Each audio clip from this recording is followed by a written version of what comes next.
appearances. That's a big story in itself, but he was charged with drink driving for an incident in Leeds on Friday. When something like that happens away from the pitch, he also withdrew from international duty as well for an injury too. Will that have affected the camp? I mean, they've got a £20 million striker here, and he's not playing, and they're playing Leeds Mousset, who's never really done it in this division. Scored against Everton a couple of weeks ago, but that's about it. And David McGoldrick, who is not a Premier League striker, according to his CV. No, and that's the thing, it's the concern and the worry of, you see these incidents quite a bit, not so much where it's a case of the events has happened off field, but when players do have a price tag on them, sometimes it does take a while to get going, especially if you haven't played at that level before. And also it's the fact of probably putting pressure on yourself as well, knowing that you're coming into a club where they've had success over the last 2-3 years with the manager, the same core group of players in, and it's how do I then fit into this group. And probably he's adjusting to the style that they play and the way they play, because it's all well and good when you can go and score goals at a certain club for the amount of goals you get for the season. It's not always easy when you're having to change the way you play to fit into another style of brand of football. With Arsenal, always a tough club to assess. No Mesut Ozil in the match they squad for this one for reasons which are becoming obvious to everyone in and around the club. But people like Joe Willock, people like Bukayo Saka, Nicolas Pepe, he's big money but still a moderately young talent at 24. This is a very different team Unai Emery is now putting out than last season. Have you seen significant improvement since the last campaign?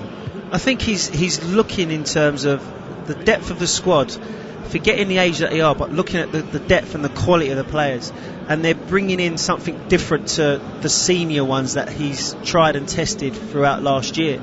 And what it now starts doing for a club like Arsenal is giving the youngers the opportunity now. I think that there is a pathway over the years where Wenger will throw in the odd one or the odd two and then 11 in an FA Cup game or a League Cup game, but now they're saying they're showing that they can actually bring players in they feel are good enough to play in the Premier League in a starting 11 and keep hold of your shirt. And the boys that have come in terms of Bukayo Saka and Joe Willock, two bright young English talents as well, it's going to give the club a lift for the other younger players to go, well, they've been given a chance. If I just keep working hard, I'm going to get the opportunity. But they've come in and fitted in with the rest of the stars of the team, and their performances are helping Arsenal get the points and rewards. Bench for Arsenal today, Emiliano Martinez, the goalkeeper, also Kieran Tierney, we mentioned him there in the team news. We thought maybe he'd make his first start in the Premier League tonight, but isn't. Ceballos, Alexandre Lacazette coming back from injury, Torreira, Rob Holding, another one that's coming back from a long-term absence. And talking of young talent, final question before we go to break on Gabriel Martinelli, who has been smashing it up in the Europa League, and I've got to tell you, I really want to see him get some Premier League minutes. No, and I think that's a good way for the introduction as well, for someone like him who's come totally from a different culture and different playing style of football, where if he can get his rhythm in Europe, yes, they're going to come few and far between where the games are sort of quite sporadic, but it's giving him the opportunities to go and play and get his goals, which he does, and it gives the manager the confidence knowing that if I need him for a Premier League game, he's good enough to go. But I'm looking at the bench, and it actually looks more of like a healthier bench now for Arsenal. Even if you started those senior players and you flip it now with the Saka and the Willock, you look and go, oof, you're not too sure, but it's actually looking more of a healthier bench now, where they can actually call on people if things are not going well for them. Your bench is going to look more healthy when you take people like Danny Welbeck, Jack Wilshere, Aaron Ramsey, good players, always injured off it, and bring in players who at the very least will be fit. Been a big story for Arsenal in recent years, and we hope that this side will have better luck than the last. Listen, we're going to have a quick break. When we come back, we'll look back at the weekend just gone. Great stories up and down the division, and some controversy at Old Trafford yesterday as well. You're listening to Premier League Live.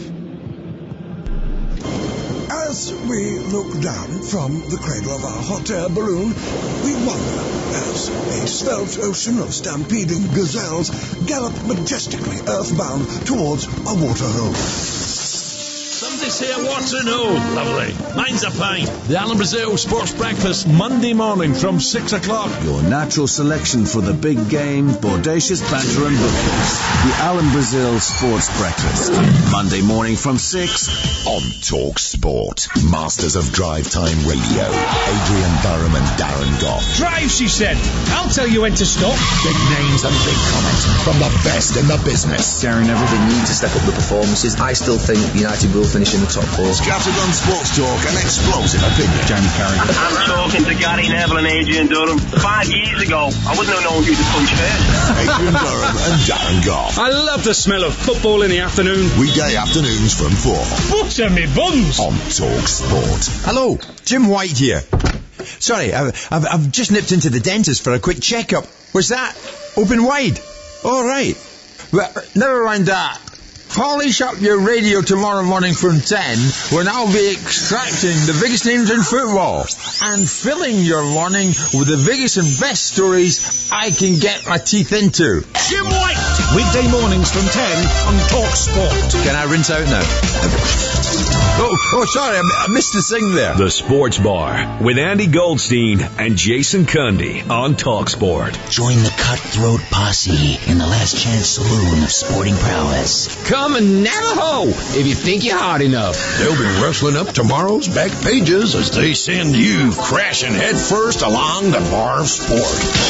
It's the good, the bad, and the Cundy. Get off your horse and drink your milk. On the Sports Bar, weeknights from 10 on TalkSport. The Alan Brazil Sports Breakfast, Monday morning from 6 o'clock on TalkSport. The cornerstone of any nutritious sports breakfast.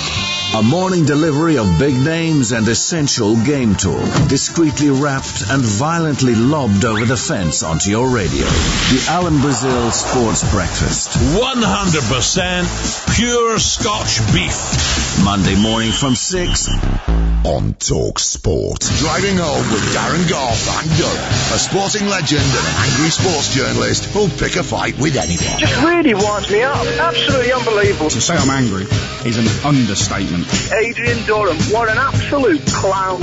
Dynamic, double strength drive time radio. Shall I stay? I don't like listening to him. I'll turn off. Do you want me to stay? Adrian Durham and Darren Goff. He's an idiot. Right, hands up, who wants me to stay? Drive time radio. I don't have to. Weekdays from 4 only on Talk Sport. Monday Night Football as the Premier League returns on Premier League Live. Tom Rennie and Jason You're with you for a really great game in English football's top flight, one that's going to be real tough to predict as well. Sheffield United, recently promoted, at Bramall Lane up against an Arsenal side who historically usually lose games like this. A couple of changes for the Blades from their last game. Mousset McGoldrick coming up front for McBurney. And Robinson trying to find the right front two. Chris Wilder still a few weeks into this season. For Arsenal, one change from their last game against Bournemouth, that 1-0 victory, where maybe they were a bit lucky to get all 3 points. Joe Willock comes in, Danny Ceballos drops out. We'll come back to this game in a minute, but first, let's remind you how the weekend's already unfolded. Some great stories up and down the league on Premier League Live. To pull the trigger, Sigurdsson, brilliant! Everton 2, West Ham United 0. As far as Hudson-Odoi to Alonso, he releases a low howitzer into the corner, and Marcus Alonso finally puts Chelsea ahead. We need to believe, we need to take a few more risks, take people out of the game with some skill or with a pass around the corner, and the minute we did that, we were creating much more. Target has found the back of the net, and Aston Villa have won it deep into stoppage time. Looking for the header. Oh, it's been pushed in, and it's Chris Wood getting into Gray just behind Vardy. Might come in, and Tielemans inside the box. Wonderful goal in off the underside of the bar. So thankfully we went on, showed a great mentality in the game, and the moments of quality we made count, and then seen it through at the end. So I'm really pleased for the players and the supporters. A good way forward here, leaves it for Raheem Sterling though. Sterling over the top, David Silva 2-0. Good take there from Jan Matthews. This is the ball early in towards the back post, arriving at the back post. He's a Watford man, and it's tapped in to the far side by Doucouré. Arm whistle both for Mania, and there's a bit of a confusion at the back, and Dele Alli can benefit, and Dele Alli does benefit. Heads it forward, chance for Ings, a mistake by Cody's into the box, 1-0. Puts it low into the bottom corner. Gunn goes the right way, but it's one apiece now. Jimenez gets his goal. They're able to take advantage. Now it's James going through the gears down the United road with a brilliant ball in for Marcus Rashford, who gets to it first ahead of the goalkeeper and puts Manchester United into the lead against Liverpool. Robertson to his left, he's got a little bit more space maybe than he should have had. Firmino with a flick on, Lallana in front of goal, and Liverpool are level. Overall, a very good performance, hearty performance. You know, the boys gave absolutely everything.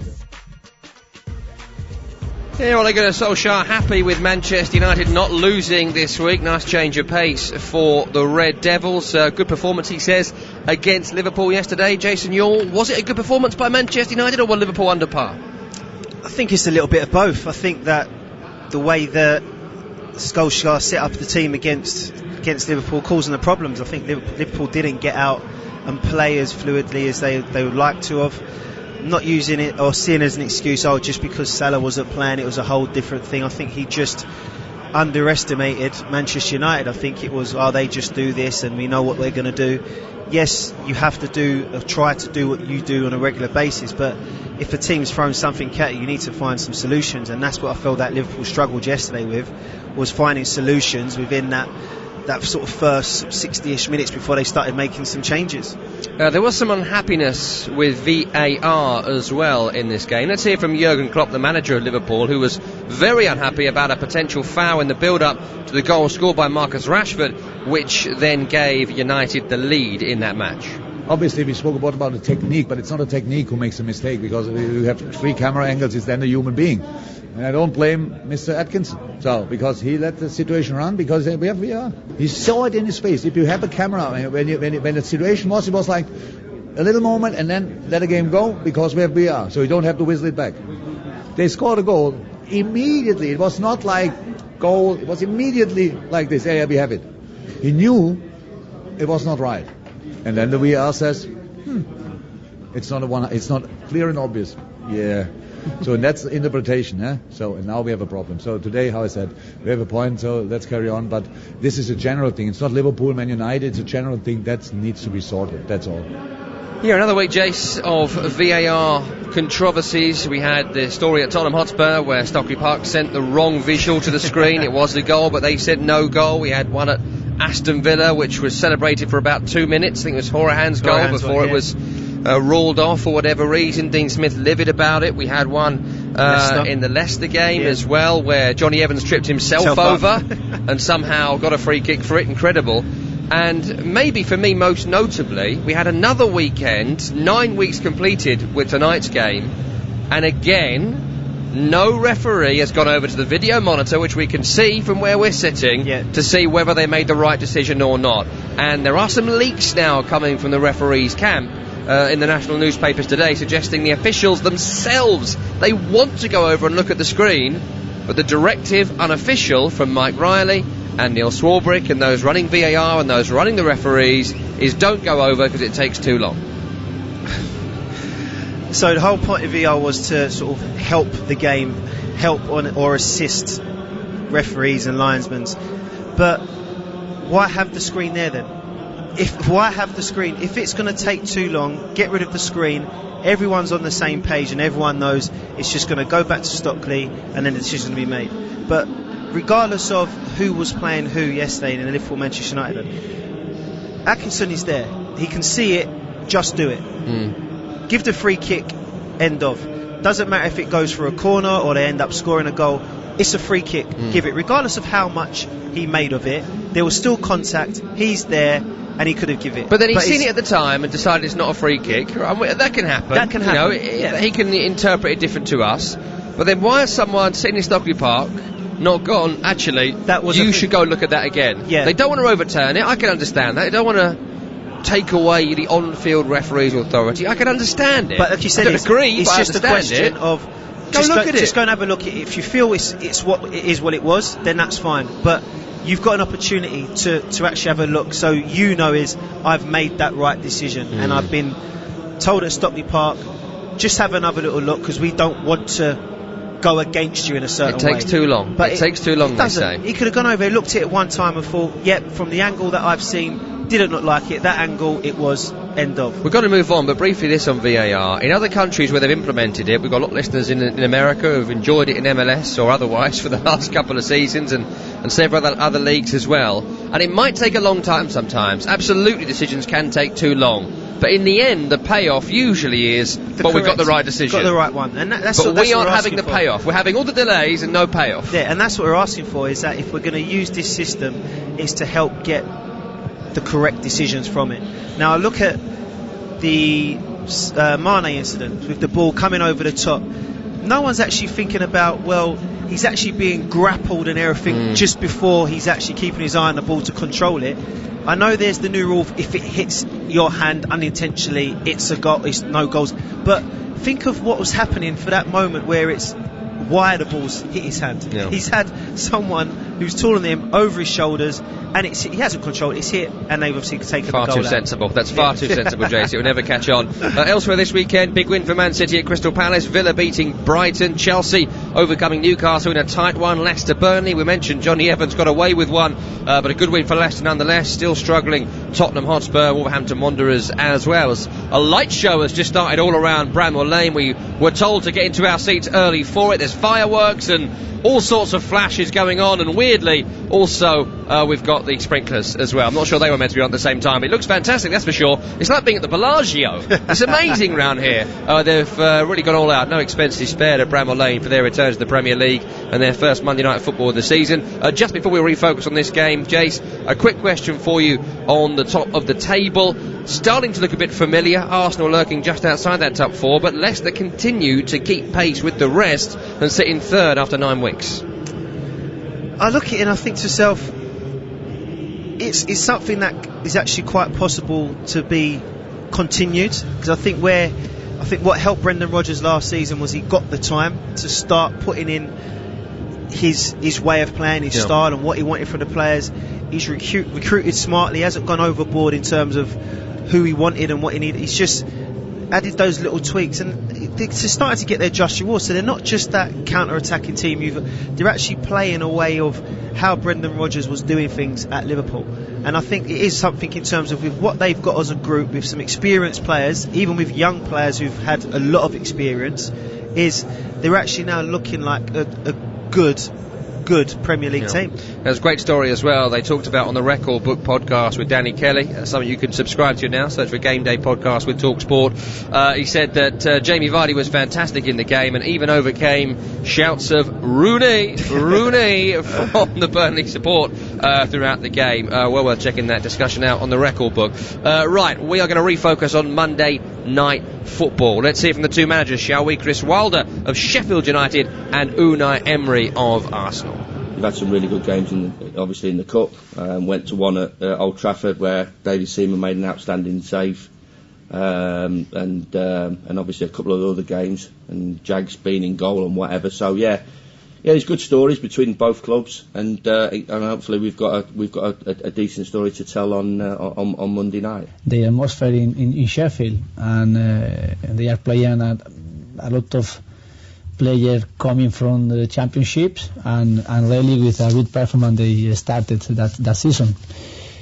Very difficult team, we know, and also they are with a big motivation playing this season in the Premier League. Third in the division, and again another fantastic manager who's been successful. Other jobs, and will obviously want to carry that on at such a historic, iconic club as Arsenal. And with their supporters, they are going to push a lot against us. But we are ready, and we know, and we are going to prepare the match the best possible, because for us it's a big challenge each match, and a big challenge that's 3 points. Yeah, big challenge for Arsenal this evening, as it is for anyone coming to Bramwell Lane to take on Sheffield United. That's where we're based for Monday night football. The Gunners travel here aiming to extend their unbeaten run to 6 matches and secure only a second away win of the season. The Blades seek just a second home victory of this campaign as they defend their unbeaten home record over the Gunners in the Premier League, beating them in their last campaign back in 2006. The players are in the tunnel, can't wait for this one. Kick-off is next. You're listening to Premier League Live. Hello, Jim White here. Now, if you're wondering about all the background hullabaloo, I'm helping out as lifeguard at the brand new TalkSport swimming pool. Goff! No running there, boy! But never mind that. Join me tomorrow morning from 10, when I'll be up to my neck in the warm, chlorinated waters of the day's biggest sports stories. Come plunge with me, Jim White, straight in at the deep end of the action. Weekday mornings from 10 on TalkSport. The Sports Bar with Andy Goldstein and Jason Cundy on Talk Sports. Get a pickled egg, some pork scratchings and a punch up by the pool table. In the tasty local battle cruiser where you get 2 Cockney loudmouths for the price of 1. The usual, is it, sir? 2 Nelsons and a packet of Jelly Hill flavoured crisps. Cool, blimey. I love a duck, governor. It's time Gentlemen plays to listen to the Sports Bar. Open for business weeknights from 10 on Talk Sports. I'm Sam Matterface and this is Game Day. TalkSport has your weekend covered as we give you a series of exclusive podcasts bringing you total coverage of the Premier League with a trio of top podcasts. On Thursday, myself and a legendary lineup of pros and pundits will preview the action to all 10 Premier League matches. They were okay in spells, don't get me wrong, but I think it was a gamble that he didn't really need to take. So to try it out against arguably the best side in Europe, or one of the best sides, was, I think, really risky. This is a game they have to go and win for me to show that they've bought well in the summer, that is their ambition for this season. Allaire. On Saturday, it's your verdict with me, Laura Woods, and Adrian Durham, bringing you all the reaction and the very best of the phone-in. I think Sadio Mane had every right to moan. I am fed up with Salah being greedy. I know he's trying to make Salah score a goal, but my God, come on, mate. Pass the ball. Salah steps away from David Luiz. Still Mo Salah, 3-0. Brilliant individual goal from Mohamed Salah. And Liverpool are over the hills and far away. On Monday morning, it's the turn of the record book with me, Danny Kelly. I'll be joined by the very best guests as we look back at all the weekend's action, going down the odd highway, byway tangent as well, all on the way. Did you ever play against Mick Harford? I tried not to. To be perfect, I never actually come up against him. I did when he was a centre. You must have heard the tales about Mick Harford and things he did to a centre half. Oh, he did, yeah. But lucky enough, when I was at QPR playing centre half, big Alan McDonald got involved with him too. Right. And that's the time I said, Alan, you can have him, because it worked out. He's the one person that he would kick you and you would apologise for getting in the way. Subscribe now to the Game Day podcast on Acast, Spotify or iTunes. You are listening to TalkSport's coverage of Sheffield United against Arsenal from Bramall Lane. I'm your host, Tom Rennie. Alongside me is the former Wimbledon, Charlton and Blackpool striker Jason Ewell. This is Premier League Live. Sheffield United have started this Premier League season better than ever before, and much of that is down to the brilliant man management of boss Chris Wilder, who has had these Blades overperforming for years now. It's actually their best start to a top-flight season since 1974, giving some in these parts the feeling this won't be like 2007 and 1994. They are here to stay. Tonight, it's another of the fabled top six coming to Bramall Lane with top-end aspirations. And as Liverpool will tell you, Arsenal tonight will need to scrap for everything to stand a chance of heading back to London with anything. The Gunners' away form isn't great, all told. They haven't won in 3 on the road and have only kept a clean sheet in 2 of their last 23 away from the Emirates Stadium. But there have been improvements in recent times, and with the club just on the outskirts of the top 4, there is a feeling this could be a pivotal night in the Unai Emery reign. It's the type of match under Arsene Wenger, fans will tell you, they would usually lose. Let's get to the teams, starting with Sheffield United. Dean Henderson in goal, back 3 left to right, Jack O'Connell, John Egan and Chris Basham. In midfield, Ollie Norwood in the centre with John Fleck and John Lundstrom flanking left and right. Ender Stevens left wing back, George Baldock on the right hand side. Up front, Lys Mousset and David McGoldrick in for McBurney and Robinson, who are both on the bench alongside Simon Moore, Luke Freeman, Billy Sharp, Phil Jagielka and Mohamed Besic. For Arsenal, Bernd Leno in goal. Back four left to right of Said Kolasinac, David Luiz, Socrates and Callum Chambers. Midfield two, Matteo Guendouzi and Granit Xhaka. Joe Willock in for Dani Ceballos in their only change from the match against Bournemouth. Nicolas Pepe on the right hand side, Bukayo Saka on the left, with Pierre-Emerick Aubameyang up front. On the bench it's Martinez, Tierney, Ceballos, Lacazette, Torreira, Holding and young Martinelli. Mike Dean is your referee. Andre Mariner back at Stockley Park as the video assistant. 30 seconds gone, we are underway. Arsenal on the ball over on the left hand side, wearing their take on the classic bruised banana kit. Yellow shirts with navy shorts and yellow socks. Sheffield United, they are wearing their home strip, which is red and white stripes, black shorts and red socks. They kick from right to left as we are looking.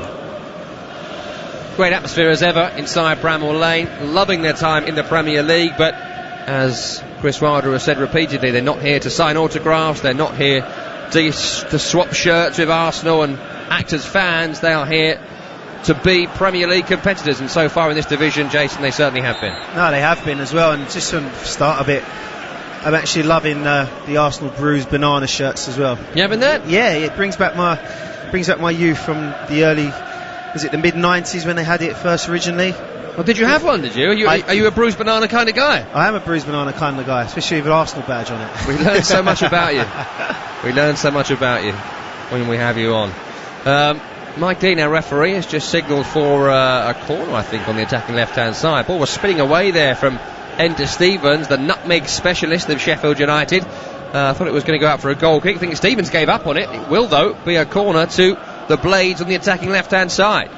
She's taken short and fired in towards the 6-yard box by Ollie Norwood. Cleared away, but recovered again by Norwood, who's turning away from the end line. Finds a pass that hits, I think, Willock there back defending, and will be a throw-in to Sheffield United. They are a side that like to play football. In fact, no, he's dropped it there, and it will be a Ender Stevens delivery, not a Norwood throw-in. 2.5 minutes gone. Stevens will take this throw. It's about 5-6 yards away from the end line. Nice 1-2. Cross into the penalty area where there were runners. David McGoldrick at the near post wanted to turn that ball home. It took some smart defending. That's the thing there with Sheffield United. They're going to know that if they keep getting the Arsenal defence, the concentration defensively for the Arsenal players is that they're not always wanting to do the horrible stuff. John Fleck's delivery. It's away at the near post by Callum Chambers. Makeshift fullback. Still no Hector Bellerin. Back out left of Fleck, who tries to help it round the corner. It's Aubameyang back defending for Arsenal. Gunners on the back foot in the opening stages here. Aubameyang has 49 goals for the Gunners in 75 appearances, aiming for that magic 50 milestone this evening. He would become the 6th fastest player for Arsenal to achieve that. He'll need the ball to do it, and so far it's all Sheffield United. Great running by Baldock down the right hand side. Now it was a ball that he had no right to get, but his work rate got him that ball on the end line on the right. Put it back towards McGoldrick. I don't think he was expecting it, and it ricochets off the striker and goes out for a goal kick. I mean, it's actually a good ball in, but it's just where David Luiz is going. He's got caught underneath it, and he's trying to sort of get back in. He misheads it, or mistimes his header, just hits McGoldrick and goes out for a goal kick. Journeyman striker David McGoldrick, been at plenty of clubs across the Football League 92, getting his shot in the Premier League at the age of 31, and someone for the Blades has got to make a name for themselves up front. McBurney on the bench, just the one goal. Mousset up front this evening, just the one goal. As Arsenal attack down the right hand side, the pace of Pepe released. Low cross comes in. That's a really lovely ball in there by Nicolas Pepe, just ahead of Aubameyang. He had the pace on that far side there. As they come again, here's Willock in the penalty area, found by Saka. Tried to chop inside there, Joe Willock. Good interception on him, and that's going to be a corner to Arsenal at the other end. Now there's a good ball in from Pepe there, just on his right foot. He just puts it along the sort of 6-yard line, and then Henderson's unsure if he needs to get on top of it or let it go across the goal, which he did. But I think just at that time, because it was so quick the break, there's only Aubameyang that was in the box there for it. A lot of stick for Pepe this season, but he does lead the way for chances created for the Gunners this campaign. He'll take this corner on the attacking left with 5 minutes played. Not a great ball towards the near. Xhaka stooped, as did Ender Stevens.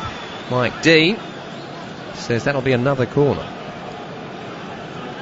Not a great delivery that time from Pepe. Chance to redeem himself. The Arsenal captain, Granit Xhaka, again at the near, again grappling with Stevens. It goes towards Kolasinac at the near, who does flick it on. It's come off John Lundstrom. And that'll be yet another corner to Arsenal. Jace, it seems to be an intentional tactic, but I wonder if they'll put a good cross in this time. Yeah, I mean, it is Xhaka or Kolasinac at that near post area trying to get the flick on. This time it is in towards Socrates, who's screaming for a penalty. Stevens also down in the penalty area. Nothing given by Mike Dean, all the VAR. And Sheffield United can break. Ball down the line by McGoldrick, trying to release Lys Mousset. It's a sliding challenge on the attacking blades forward, which goes out of play for a throw-in, as we see a replay here on our monitors of Socrates. Was he being held there in the penalty area? Is that a penalty? He's getting his shirt pulled there. I think he makes the most of it, but again, who knows if VAR can jump in on them ones. But he's definitely getting his shirt pulled, and that was one of the remits, I think, 2 years ago, wasn't it? Well, Mike Dean was the man who was given these sorts of penalties. That's right, yeah, there you go. So now all of a sudden it's a clear pull, and he's in a good position to actually see it as well, Mike Dean. Socrates still having a bit of a word with Mike Dean as we've got a break in play here. Ender Stevens has stayed down from whatever happened to him at that corner. We were so busy watching Socrates' shirt being pulled, we've no idea what has happened to him. It's his right ankle that seems to have taken some sort of knot, not exactly sure. Phil Jagielka warming up, 37 years of age now, decade away from this club at Everton. And as I mentioned earlier on, the last time these two teams played in the Premier League at this ground, 2006, a game won by Sheffield United. Phil Jagielka played around half an hour of that game as the goalkeeper. Yeah, so at least it's one of those ones, if in doubt, you can call them, but obviously they've got more in as a number 2. It's only worst case scenarios that he'll get involved in goal again. But I think it was a good move by Wilder, bringing him in on a free transfer. Just gives that experience to the group, probably gets in the dressing room and sort of says and does the right thing. And as we all know, he's that top professional as well, which can only sort of help them so much, not just on the field but off the field as well. Yeah, real leader, Everton captain for a good 5-6 seasons as well. They are so strong defensively, Sheffield United. Best defence in the Championship last season, though they were scoring plenty of goals at the other end too. Not this time around, as we are back underway here. Sheffield United fire one up towards McGoldrick. Good win in the air there by Lundstrom. Then towards Mousset, who thinks he was fouled by Socrates. Mike Dean says no. George Baldock then will stop the ball forward from Xhaka. Throw into the Arsenal on the halfway line. I mean, that was one good challenge from Lundstrom on Xhaka. Jumped early and won it, and the same as Kolasinac, actually gets up early, wins the ball, but it's a good physical challenge from the both of them. Arsenal in possession outside their own penalty area, which sometimes can be dangerous.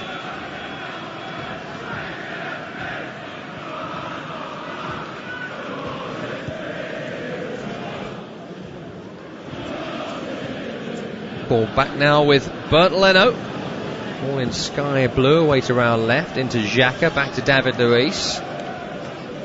Were caught out plenty of times in the opening weeks of the season playing around in these areas, Arsenal, but have reverted to, I wouldn't say long balls, but they have reverted to maybe longer passes in this situation, as opposed to always going to the man closest to you, which of course so infamously got them caught out at Watford a few weeks ago. No, and I think sometimes it is the deeper you go in your areas that you are running that risk. Yes, you can get teams that probably want to push higher on you and more bodies and try and get the opportunity to win the ball closer to the goal, but sometimes you can actually cause more problems as yourselves if you don't get it right. And yes, it's talking about teams want to do risk football, things like that, but at times you've just got to pick and choose your moments when to do it. Something it seems the Gunners have been getting better at, though. The pass out to Kolasinac there from the goalkeeper went straight out of play for a Sheffield United throw. They work it back to Dean Henderson, the Blades keeper, away to our right, all in fluorescent green this evening, can't miss him. As Arsenal head the ball forward to Willock, playing the number 10 role. Good defensive work there by Basham. Clears it down the line, recovered then by Norwood as it didn't go out of play. Good play by Ollie Norwood. Such a competent footballer in that centre of midfield. Always seems to bring the ball under his spell so well. Musset trying to do the same here, but that's hard to do with Socrates charging into you. He's won the ball clearly again. I think the fans are obviously just trying to call for every physical challenge which is happening. And there is plenty of it when Socrates is involved in any game of football. Here's Granit Xhaka for Arsenal. Tries a ball over the top to release Aubameyang, but it's always going out on the right-hand side. Aubameyang didn't fancy chasing it. No one attacking down the right-hand side to recover that ball. And it's a Blades throw, midway inside their own half, 10 minutes gone. I think it was a needless ball from Xhaka as well. He just got a bit of tidy possession from winning the ball back, and he's just tried to go for that great Hollywood pass straight away, and it's only Aubameyang up there by himself. I think just get a couple of passes in. I think that was needed at that time, and I think that's the way Arsenal need to get into the game, by having good possession in that central area where they just had the opportunity there. Remains a favourite with Unai Emery. Does Granit Xhaka, giving the captaincy. Other options, Ceballos and Torreira on the bench this evening, but he does love Granit Xhaka. He does, and I mean, you ask a lot of Arsenal fans when you've seen him over the years, and it's still trying to identify what he brings to the team. What's his strengths, what's his weaknesses, and I mean, leadership qualities, I'm unsure of that. Again, we're not always there behind closed doors, but from what you see in terms of him playing, is sometimes not knowing what he actually does bring to the team. Here he is with a chip over the head of Basham, the right hand side of the three central defenders. Aubameyang chasing him down, so he had to be careful, and knocks the ball out of play for a throw on that far side.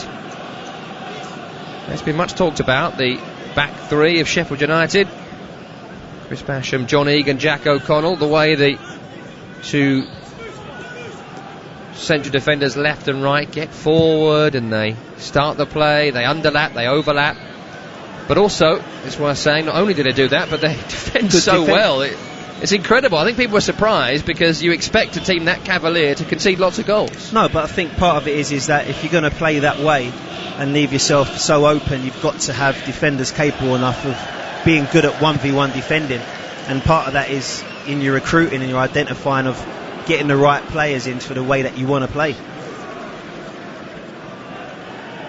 Chris Basham, old teammate of yours from the glory days of Ian Holloway and Blackpool. Do you remember much about those days, apart from how great it was? No, I do, vaguely. No, but yeah, I mean, Bash come in as a young boy on loan from Bolton at the time when we got promoted. And you asked me a question off air. I can't remember how many games he did play for us, but suffered a broken leg at some point in that season. But it's just a young boy, full of enthusiasm. You can still see now the way he plays. He's loads of energy. Probably not the best technically, but what he does is he just gives you that great work ethic, which is something this team is absolutely based on. Throw in here for Sheffield United, midway inside Arsenal territory, after a poor pass from David Luiz went out of play, and it was on towards Jack O'Connell, the left-sided central defender, chasing it down at the end line, and wins a corner for each side on the attacking left. 14 minutes gone, it's 0-0 on Monday Night Football. Good opportunity for Sheffield United. Arsenal continue to be questioned when it comes to these sorts of situations. Norwood's delivery in is good. Whipped in, it's away by Xhaka at the near. No Blades player have made that run to try and turn it home. Throw in taken quickly. Whipped in beautifully there by John Fleck, early with the left boot. A couple of players bearing down in the 6-yard box, but it's well held by the goalkeeper Leno. Goes up quickly towards Saka, who's not had much to chase down so far in this game. We've got a free kick here. Aubameyang has been caught there by Fleck, putting a strong challenge in on the halfway line. Mike Dean having a bit of a think about it here. It may well be a yellow card for the Sheffield United man who went in a bit strong, maybe a bit out of control as well. It is a yellow card for John Fleck. He's smiling at it, but I think maybe out of relief more than anything else. Yeah, he's coming sliding in, because he's sliding.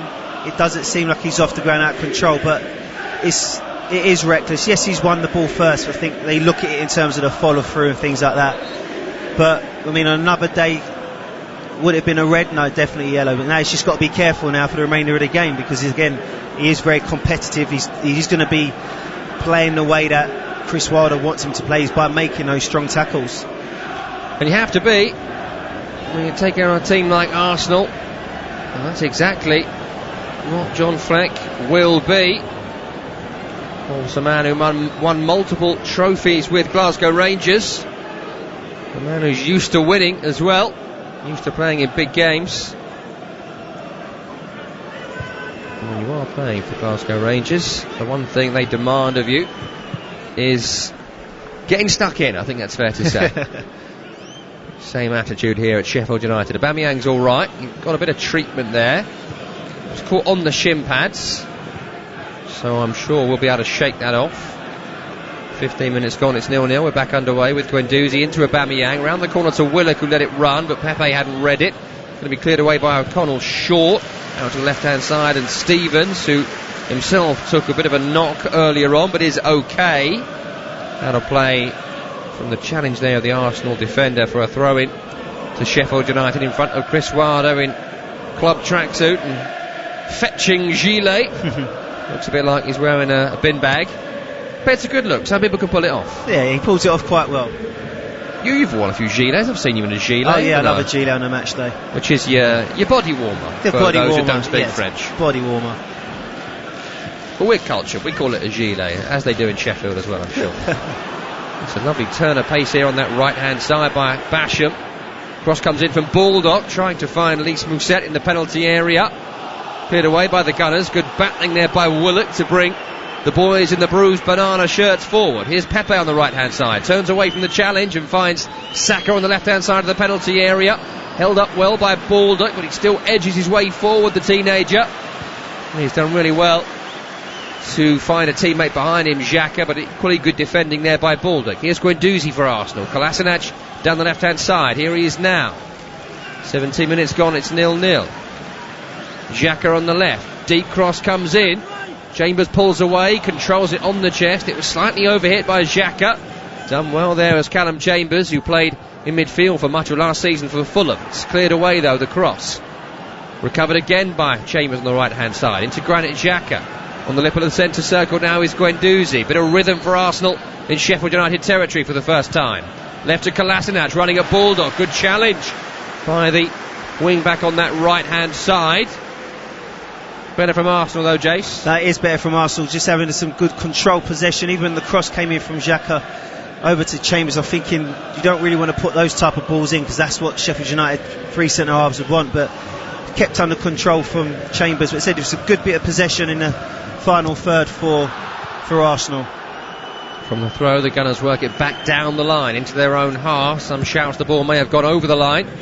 Not given by the referee. Not strong enough there from Saka. He's nudged off the ball, and Sheffield United can break, but Fleck is caught by the retreating Pepe. But the pass though from Guendouzi was poor, and it's gone straight to Jack O'Connell. Game just opening up on 18 minutes. Norwood back to Basham, and he'll go to his goalkeeper, Dean Henderson, who maybe will be most remembered so far this season for the howler against Liverpool, but has been one of the best shot stoppers in the league so far. Made a great save from Mo Salah a few minutes later in that game. No, he's a good goalkeeper, Dean Henderson. I mean, he was down to an injury to Tom Heaton, but he got his call up into the senior squad for the last camp. But then that's part of the performances he was putting in for the under-21s and the season he had last year as well in the Championship. So he's gained that experience. I think he was actually begging Sheffield United to try and bring him back, and Manchester United reluctantly said yes, because it would just be greater for his experience moving forward. That was a key component of the criticism he received on Chris Wilder after the game against Liverpool. He wants to be Man United's number one. You've got to do better than that. Here's McGoldrick now finding Fleck in the penalty area for Sheffield United. Cuts it back towards Mousset. Cleared away by Xhaka's retreating challenge, but they'll recover it again. Will Sheffield United. 20 minutes played now. Ball in the penalty area down the channel to McGoldrick. Back to Stevens, who strikes towards goal, and it's actually cleared away from goal by Lys Mousset on the edge of the 6-yard box. He could have turned that forward, and it would have beaten the goalkeeper, who would have not been able to get down there, surely, but he's cleared it away like a centre-half. He's tried to flick it on the outside of his boot as it's coming to him quite quickly, and he's just got it all wrong, and it's hit his shin and come back to where it's come from, but they've got a corner out of it. On the attacking left-hand side, again it's Ollie Norwood over it, the captain. 4 players in the 6-yard box to aim for, but he's found Leno, the goalkeeper, with the delivery. Return back towards Norwood from Fleck, who's not offside actually. Thought the flag was about to go up there, but the cross was poor. Pepe recovers it. Actually falls over Nicolas Pepe, but good footwork gets him out of trouble on the recovery. Now the Gunners can break here. They've worked it left towards Willock. Kolasinac overlapping. Here he is now. Bulldog back defending. Cross comes in. Pepe, no! Nicolas Pepe from 4 yards out. Lightning breakaway from Arsenal. And the £72 million man couldn't score from close range. I mean, he's done great. I mean, he started the counter-attack inside his own half and made up the ground. And as soon as it goes out wide to Kolasinac, you think, go on and just get on the end of it. And he's gone with his left foot across his body. And the position where it is, he just needs to let it hit his body. Just sort of let it hit his body and it goes in. But he's tried to get a connection with his left foot, and he's totally miskicked it, and he's end up going out for a throw-in. But that should be 1-0 Arsenal there. Should be 1-0. Just feels like a basic mistake to go with your left foot in that situation. It makes no sense. I mean, I always say, for my opinion was always, if it was coming across your body, try and go with your near foot, because if you did miss that, you got the opportunity if it hit in your back leg. But he's totally just miskicked it, and it's just a very bad miss.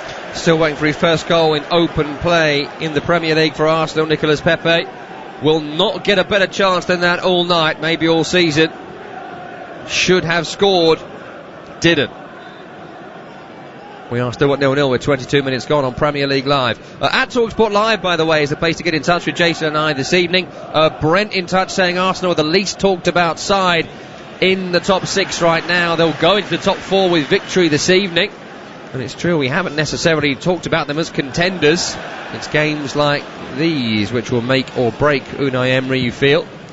As Sheffield United toss the ball towards the penalty area, cleared away by Socrates, forward again by Norwood. That's a poor challenge, a typical challenge by the man Jason Yule just mentioned there, Granit Xhaka. Been turned away by the Sheffield United player, and Xhaka, for no reason, just leaves a leg in a dangerous position. Exactly, it just leaves them open now for another set piece to deal with, and they've come under quite a few set pieces already. I know, yes, from corners, but it's still pressure that is not needed really in terms of what the Arsenal back line are like.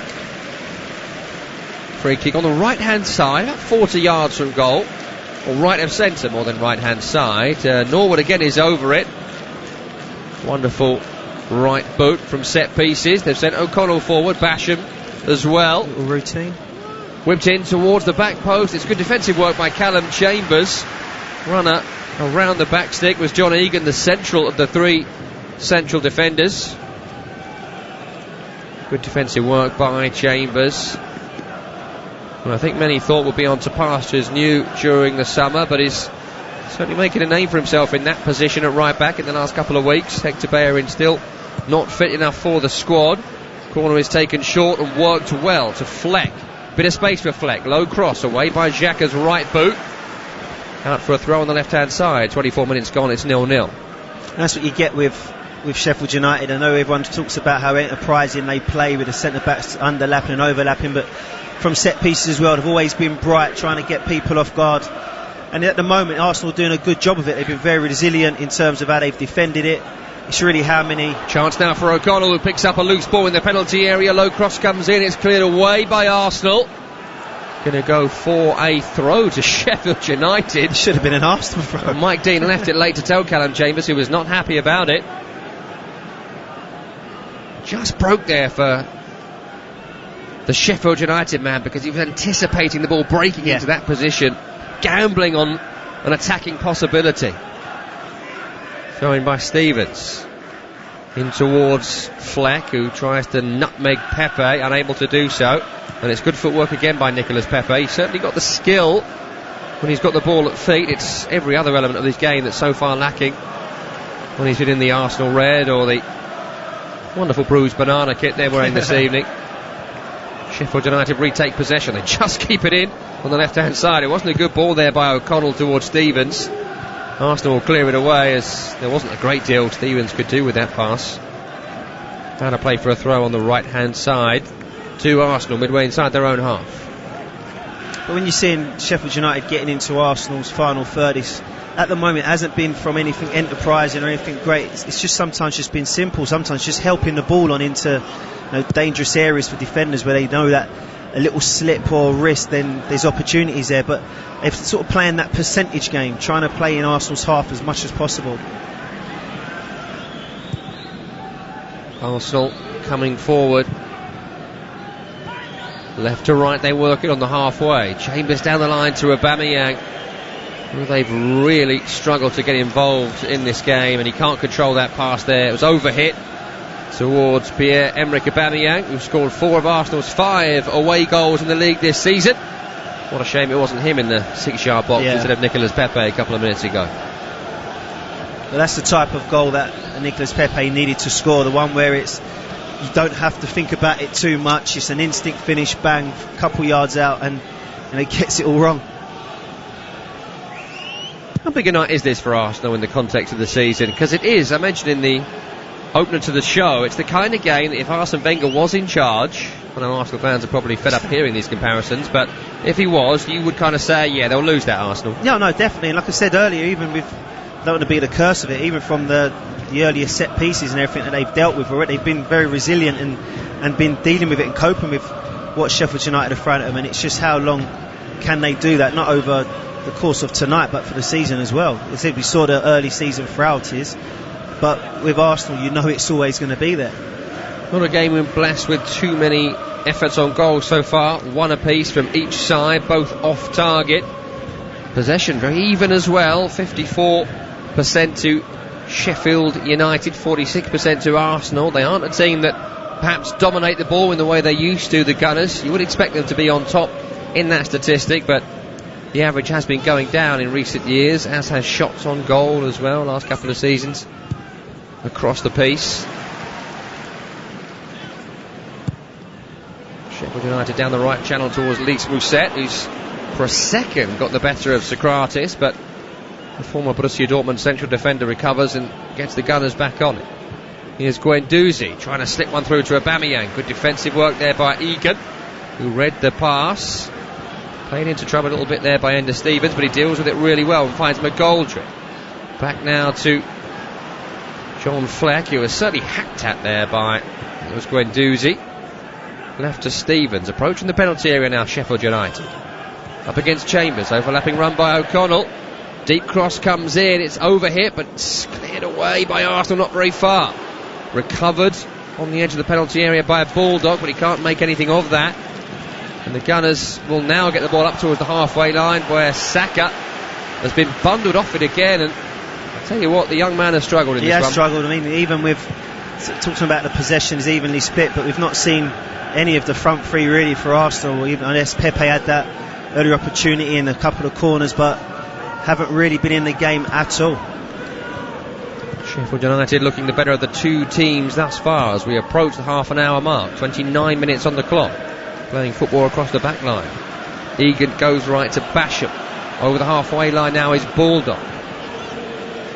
Saka back to stop his advance. Not a great pass outside of him there by Bulldog. It does go for a Sheffield United throw, which is taken down the line towards Basham. Back to goal, the central defender on the edge of the opposition penalty area. It's one of those things you never get used to seeing. Innovative tactics by Chris Wilder. If it was Pep Guardiola, we'd probably call him a genius. But I think as well, in terms of the balance of the way and how they do it, is that if a centre half does go and step forward, one of the midfielders just drop out. So all they're doing is literally just swapping positions. I know people are looking at it, it's an overlap from a centre back, but really it's what a midfielder could be doing, but it's just the reversed roles. It does seem to be a bit hard to track for some defensive sides, as Mousset is here for Arsenal. Good interplay between he and Fleck on the edge of the penalty area. Low cross by Stevens on the left hand side. It's hit the toe of David Luiz and goes out for another corner to Sheffield United. They're 6th of the match. However, nothing has really tested Bernd Leno from these positions. They've gone short, they've gone long. What can they do this time? Again, it's Norwood with delivery towards the back post, and surely turned home it is! Lys Mousset from 3 yards out. No one is on the former Bournemouth man, and that's as simple a chance as you're going to get at this level. Arsenal's defence all at sea. Sheffield United deservedly lead. It's the Blades 1, it's the Gunners 0 with half an hour played. And it's just what I was saying a couple of minutes ago by putting the curse on Arsenal about how resilient they've been so far on defending the set pieces. But what they've done, they've just got caught under the ball. You've got Aubameyang, Kolasinac and Xhaka. As the ball goes over the head, they just ball watch it, and then the knockdown is from, I think it's from O'Connell in the end, and then you get Mousset standing there free, tapping from a couple of yards out, 1-0 Sheffield United. But I said, with the set pieces that's been coming and the way they've playing, is that yes, it could have been a matter of time. Like I said, I've done the curse on Arsenal and they've conceded from a set piece. First Premier League start for Lys Mousset following his move from Bournemouth. Did score from the bench against Everton in that famous victory at Goodison Park. Chris Wilder's talking about someone of the strikers making the position their own. Maybe he is. Goals against Arsenal and Everton now in the Premier League for a man who wasn't great during his time at the Vitality under Eddie Howe. Well, what have Arsenal got now? They've not really been at the races so far. One Pepe missed from a break aside. Maybe things haven't changed too much since the Arsene Wenger days. We'll find out in the next hour of football. At the moment, they're being chased down by Sheffield United, who are a bit more of a stand-off sort of side than a press side. But at the moment, the wind is in the sails and they're chasing the bruised bananas down. Here's Xhaka just inside his own half. In the centre circle, he finds Saka, who's now gone out to the right. First time back to Guendouzi. Into the feet of Pepe. Back to Guendouzi. Forward to Xhaka. Back to Guendouzi, dictating the play. Saka back to Guendouzi again. Midway inside Sheffield United territory. Saka edging forward towards the penalty area. Cross comes in. Blocked by the head of O'Connell. Then a high boot from Pepe, I think. It will be a high boot, and that's a free kick to Sheffield United. Yeah, eagle-eyed there from the ref, seeing that one spotted.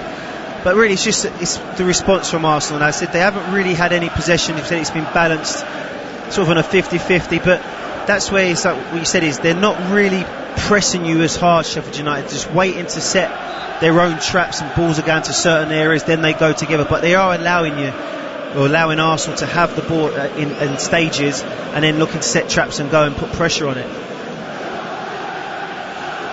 The thing is, Jason, we can talk about tactics and systems till we're blue in the face, but it's quite simple. You've got to mark the striker in the 6-yard box. I mean, oh, totally. This is why they've conceded a goal again, Arsenal. It's a real basic mistake. The thing is, regardless of man marking or zonal, there's going to be someone who's going to be allocated to a person within that area, and especially where it was. Coming again is Sheffield United. Baldock in the penalty area, bundled over by Kolasinac. Kolasinac just stronger there than Baldock in the challenge, but was a risky one by the central defender, who's known for making those kind of challenges. It's led to this Arsenal break. And look at Pepe screaming for it. He's not going to get it. Chambers in the end finds Aubameyang instead. Shot by Aubameyang. Blocked by the retreating Basham on that far side. Just wonder there as the ball goes out for a corner whether Chambers saw it was Pepe and thought, actually, I'll look for somebody else. Yeah, probably that as well. What about that challenge by Saeed Kolasinac? We're getting a replay now. I mean, it's soft, but it's one of those sometimes if it got given, you'll be saying it is very, very soft. He's actually kind of trying to buy it in Baldock. Corner for Arsenal on the attacking right-hand side. Nicolas Pepe will take it. Has been a game of plenty of corners so far. All this one proved to be better than the ones we've seen previously. No, it won't. In short towards Xhaka, a training ground routine which was cleared away, but Saka has done well to retrieve it. Then to Kolasinac, back to Saka in the penalty area. He's been brought down by Egan. He's booking him. And it's going to be a dive against Saka, not a penalty. Well, I'm really, really surprised by that. I thought that was a penalty all day long. The young man's in the penalty area. Egan has collided with him. It may have gone down easy, but I think he's been sent to the ground, hasn't he? He's been booked for diving here. The thing is there, you can see he's driving into the box. You can see he's opening up. He's done so well since he's getting it back from Kazniak. And it's just he gets that touch. He wants to go and get his shot off. Yeah, that's contact. That's a penalty. But does Saka instigate the contact, Jamie Vardy style, as opposed to the defender? No, because bringing he him said down? he's taking his touch away because the defender's coming towards him. His next touch is taking it away from the defender, and the defender's running into him. And so he's protecting the ball, and that's the only way the defender can get to him is by getting him out of the way. The more I look at that replay, the more I think that Saka has waited for the defender, put his foot onto Egan and taken the clip. But he can't, the more because I he's watch running. The way that he's running, his feet are going to be. Hold on a minute here, he's going Jace. to it. He's going to speak to someone. For a second, I thought he was going to go look at the monitor. No. Instead, he's going to book Freddie Ljungberg, who's on the coaching staff at Arsenal, for complaining about the decision. For a second there, I thought he was going to do what every other referee in world football with VAR does. And look at the screen. And go and have a look at the screen to check their decision. But no. And it is a yellow card, and it won't be overturned. It would seem that Andre Mariner, who is the VAR, has done his check and says Mike Dean was right. Freddie Ljungberg's watching an iPad and does not agree. Well, there you go. The check is over. It is no penalty. It is a yellow card for Bukayo Saka. And I think if a penalty was given there, there'd be not too many complaints. No. I mean, I'm still thinking in my head is that at times that's where you've got to see defenders where they've got to be smarter, where they know they can't get the ball. And I said Saka's touch has deliberately taken him that way, away from the defender, because he knows he can't get anywhere near him. 37 minutes gone. Sheffield United 1, Arsenal 0 on Premier League Live. Leeds Mousset with the goal on 30 minutes. Corner from Sheffield United, which was poorly defended by Arsenal. On the other end, the Gunners have had plenty of set plays themselves, but made nothing count so far. Here's Granit Xhaka on the halfway line, left of centre, just overruns the ball, and Leeds Mousset very nearly nicked it off him. Recovered by Chambers. Back to Guendouzi. Here's Pepe, just over the halfway line, right hand side. It was his big miss. It was Arsenal's best chance of this match when the score was 0-0. David Luiz chips forward. Aubameyang off the shoulder of Basham. Not too sure whether the offside flag would have gone up or not. Doesn't matter, because Dean Henderson has got there before Aubameyang. Oh, it looks like his shoulders offside. Well, you can be offside these days by a hair on your goatee, can't you? So better to be clean shaven and bald these days if you're going to play in the Premier League. That's a lovely bit of control there by Lundstrom, which the crowd enjoyed, from a high ball. It's back to him again, into Mousset, and turns away from Xhaka. Finds Fleck on towards Stevens, left hand side of the penalty area. Cross comes in behind three players in the box. That's poor there from Stevens, and Pepe can lead the counter. He's got the ball away from O'Connell. They run straight into him. Has found Aubameyang though, charges down the right hand side. Midway inside Sheffield United territory now. Cross comes in. Should be a booking. Blocked. Yeah. Not too sure that should be a yellow card there, you know, for... I think he's trying, what he's done is trying to, I think he's trying to obviously stop the counter attack as well. It's very similar to the pulling back the shirt type thing. He's just blatantly just body checked Pepe to try and slow the attack down. I don't know, I'm not too sure where he could have gone there really, O'Connell. We're getting a replay of it now. Pepe's running at pace. Oh, actually I changed my mind totally looking at the replay. That's why you need the replays, Jess, because it'll clear things up for you. That was a bit of a clear WWE style block off. But if I was Pepe, I'd actually be trying to look to avoid him rather than actually... Well, 39 minutes gone here. Sheffield United leading by a goal to 0, and Jakes, I'd probably say they've been worthy of that lead as well. Oh no, totally. Like you said, it goes down to opportunities that you have or don't have in games, and what goals can do to games. But if Pepe puts that in the back of the net from 3 yards, it is a different game. But what it didn't do, it didn't disrupt what Sheffield United are doing at all. And now that they've got the 1-0 scoreline, you'll say yes, that they do deserve it. Well, you did feel Arsenal were going to concede. They usually do. They concede plenty of shots as well. They're averaging 17 shots faced per game this season. which going into this weekend was the third worst in the league. Only Norwich and Villa are facing more shots per game. That's going into this weekend's action. And Leno has given the ball away here, trying to find Xhaka, challenged by Norwood. It goes back to Leno, somewhat luckily. So I was just about to say on that, in terms of the chances per game they're conceding, and it's not down to, in terms of the way they play and being very expansive and leaving themselves open. It's just down to sort of silly decisions like that, with Leno playing into a midfield area where there's no need for it, or just poor basic defending. That's where these chances are coming against Arsenal. 5 minutes till the break. Callum Chambers trying to get around and through Ender Stevens. That ain't going to happen. And then Chambers reacted to Stevens' challenge with a foul himself.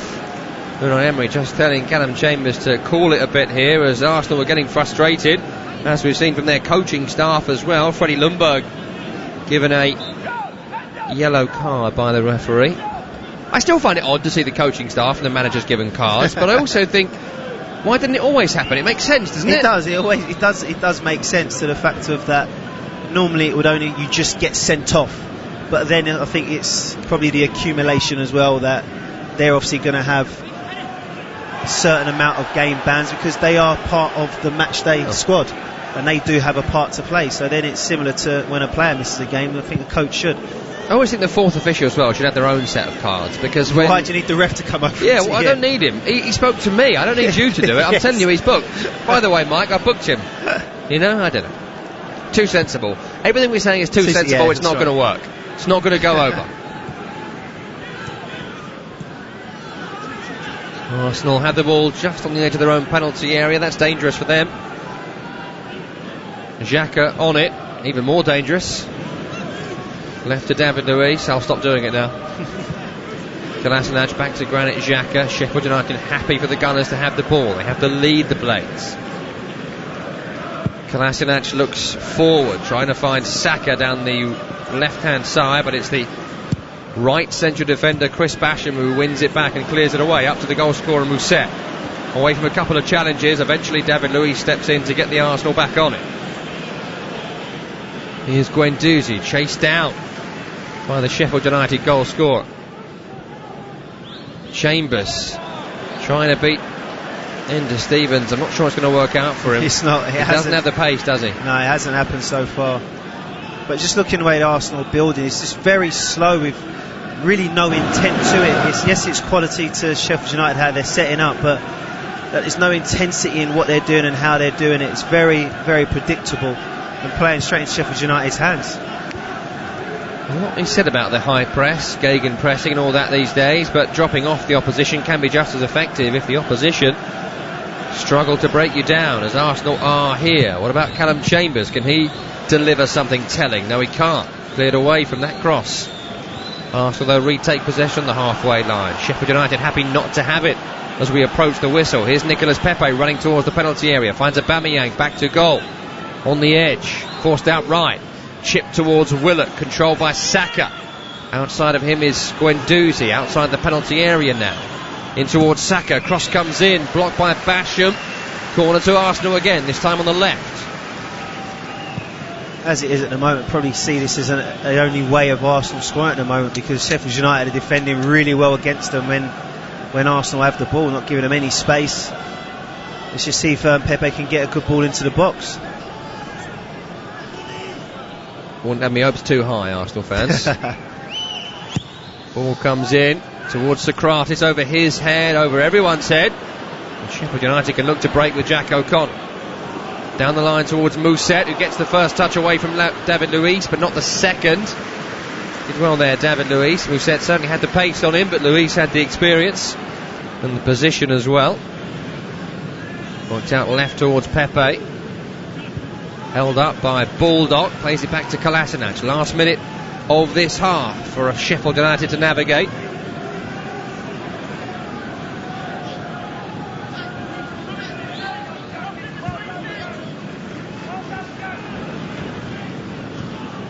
David Luiz, lip of the centre circle just inside his own half. Finds his younger brother Guendouzi. Crossfield ball is rather aimless, straight at Baldock. Couldn't control it though. The Sheffield United fullback goes for a throw into Aubameyang. Good challenge by Norwood. He doesn't want it tonight. He's not used to an O'Connell, Basham and Egan all around him. Going to need to take Aubameyang out of the battle and get him on the shoulder of the last defender. Lovely skill there by Pepe. Little nutmeg on Norwood. Can he find a pass into Aubameyang? Ooh. Trying to back heel towards Willock. Good challenge though. Another one by Norwood, but Arsenal retake possession with Chambers. Cross comes in. Shouts of handball against Stevens. Never going to get them. Xhaka's shot. Decent effort by Granit Xhaka. He does have a lovely left boot. That was on the volley from 35 odd yards, on target. Well dealt with by Henderson, who had a long time to see it. Now he pulls one of those out the bag every so often, but in terms of conversion rates, it's not great. Keep in practice. Yeah, but at least it just keeps Henderson on his toes. That's what it does. It said he hasn't had too much to do in this first half. Pepe with the corner for Arsenal, the attacking right hand side. Flicked on by Xhaka. Oh, I thought that was dropping in. Back header by Granit Xhaka. Corner of the 6-yard box. I think he is just trying to help it on, and he's just dipped over the crossbar. No, he didn't know too much about it. It's just literally, as you said, just trying to help it on. He's actually ended up hitting the back of his shoulder and then looping over the crossbar. But yeah, there's a little bit of an urgency there from Dean Henderson, just trying to get his angles all right. Nicolas Pepe as set-piece specialist. Discuss. Can't really see any reason for it so far. Maybe there's no one else who would take them. I don't know. Surely Xhaka must have a better. It's a project. Well, it's always a project when people aren't very good, isn't it? He has looked better this evening, though, Pepe.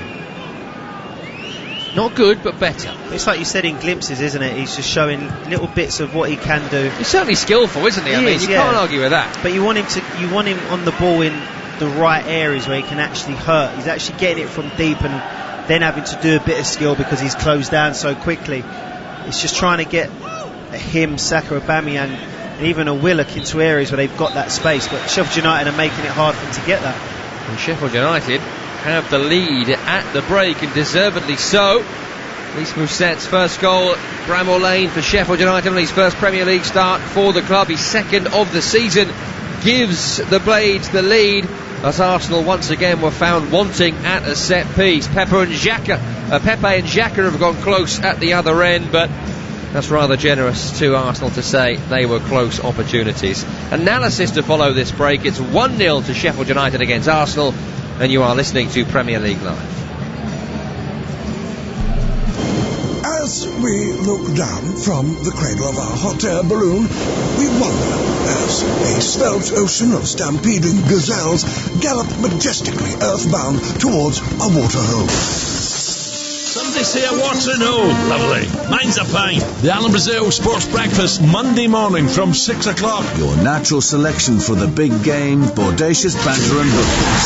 The Alan Brazil Sports Breakfast, Monday morning from 6 on Talk Sport. Masters of Drive Time Radio, Adrian Durham and Darren Goff. Drive, she said. I'll tell you when to stop. Big names and big comments from the best in the business. Darren, everything need to step up the performances. I still think United will finish in the top 4. Scattergun Sports Talk and explosive opinion. James Carey. I'm talking to Gary Neville and Adrian Durham. 5 years ago, I wouldn't have known who to punch first. Adrian Durham and Darren Goff. I love the smell of football in the afternoon. Weekday afternoons from 4. Butter me buns. On Talk Sport. Hello, Jim White here. Sorry, I've just nipped into the dentist for a quick checkup. Was that open wide? All right. Well, never mind that. Polish up your radio tomorrow morning from 10 when I'll be extracting the biggest names in football and filling your morning with the biggest and best stories I can get my teeth into. Jim White. Weekday mornings from 10 on Talk Sport. Can I rinse out now? Oh, sorry, I missed the sing there. The Sports Bar with Andy Goldstein and Jason Cundy on TalkSport. Join the cutthroat posse in the last chance saloon of sporting prowess. Come and Navajo if you think you're hard enough. They'll be wrestling up tomorrow's back pages as they send you crashing headfirst along the bar of sport. It's the good, the bad, and the Cundy. Get off your horse and drink your milk. On the Sports Bar, weeknights from 10 on TalkSport. The Alan Brazil Sports Breakfast, Monday morning from 6 o'clock on TalkSport. The cornerstone of any nutritious sports breakfast.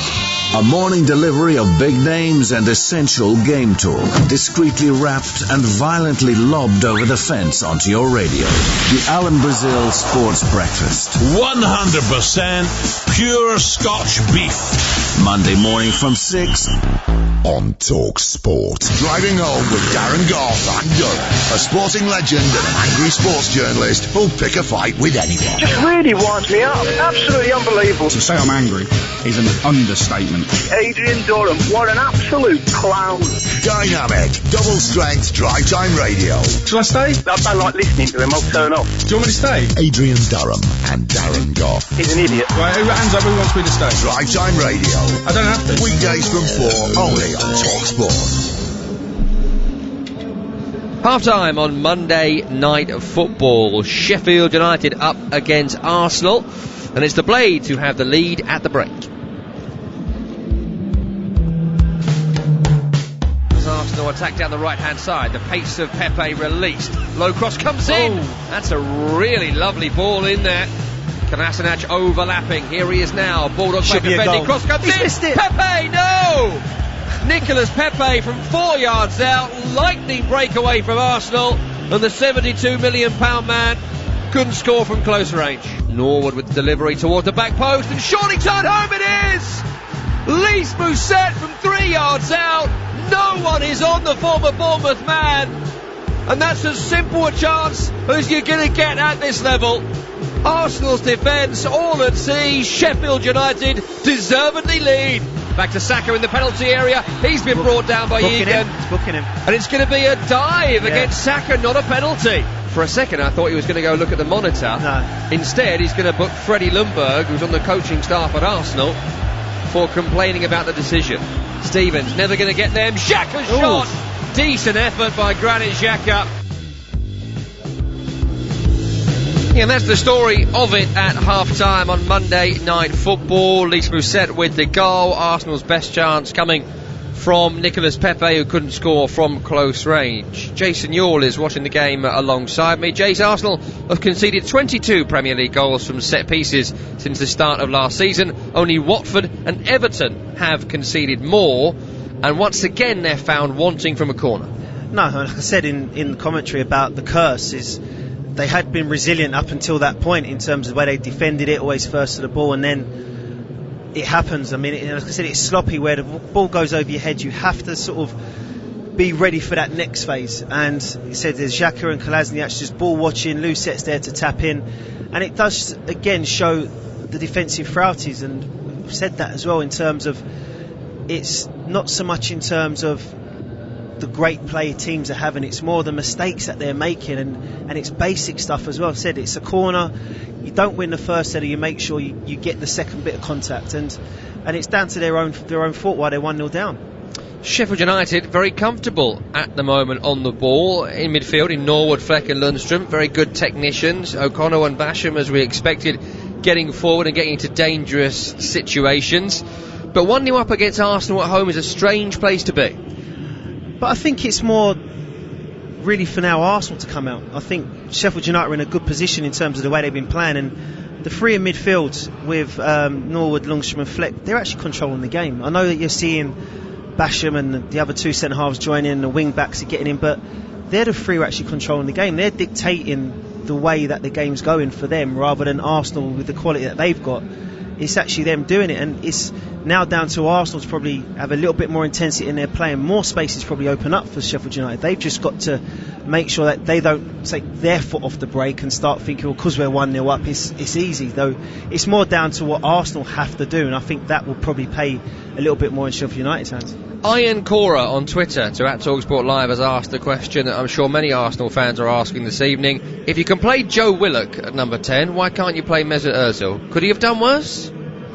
Again, I mean, it's like I said in commentary, it's you haven't seen Aubameyang at all with these sort of three centre halves, and I don't think this is going to be a type of Mesut Ozil game where They know the type of player he is. Like I said, those three in midfield, first couple of minutes, bang, nice strong tackle on him. You're not going to see him for the rest of the game. So I think it's more of a Joe Willett game. Yes, we haven't seen the qualities or what we know that he can do, but that's a credit to Sheffield United. But I don't think that this was going to be a type of Mesut Ozil game.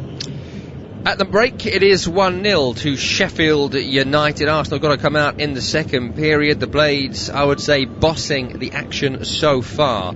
Elsewhere, big story this week away from the football has been the fixtures for December and January, which were moved for television purposes in the last few days.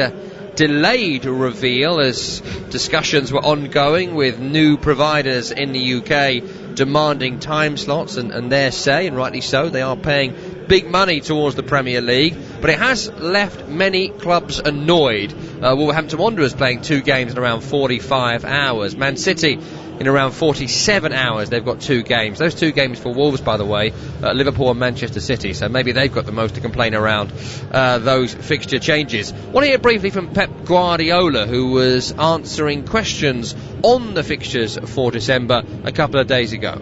James, I answered this question how many times about that for the first year? I can answer it again, but you know my opinion about that. I answered the first press conference here when I arrived 4 years ago about this question, so I answer many times. I have the same opinion. We're going to try. I don't know who's going to win. If I win, we'll be happy. If we don't win, we'll try next season. So that's all.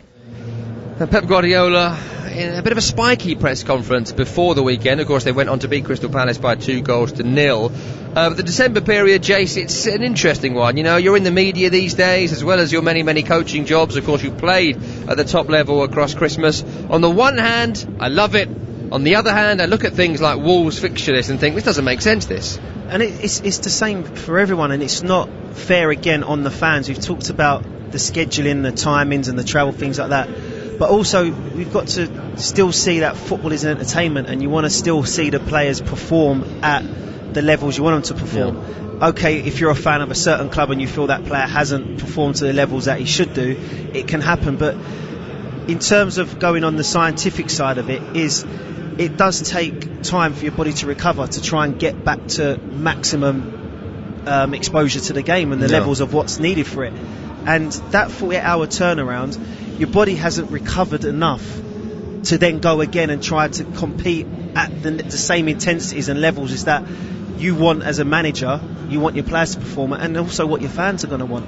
So yes, it's great we're getting the games thick and fast, but also you still want the quality in the games as well. So if you do see one team who's probably going to be a further afield of the next, it doesn't mean it's because they're fit and they're strong. It's just the fact that sometimes it does take longer for certain players' bodies to recover. But if you're listening to the radio or watching it on TV, you're going to be. It's pretty sweet. It is sweet. You're going to get. You haven't got to speak to Grandma or Christmas. You got your football over consecutive days, but you still want to get the quality and excitement of the game.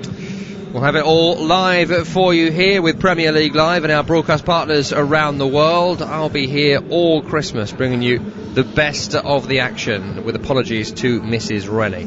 Right, break now. When we come back, the second half of Monday Night Football. Sheffield United leading Arsenal by 1-0 at the interval, and you're listening to the ever-present Premier League Live.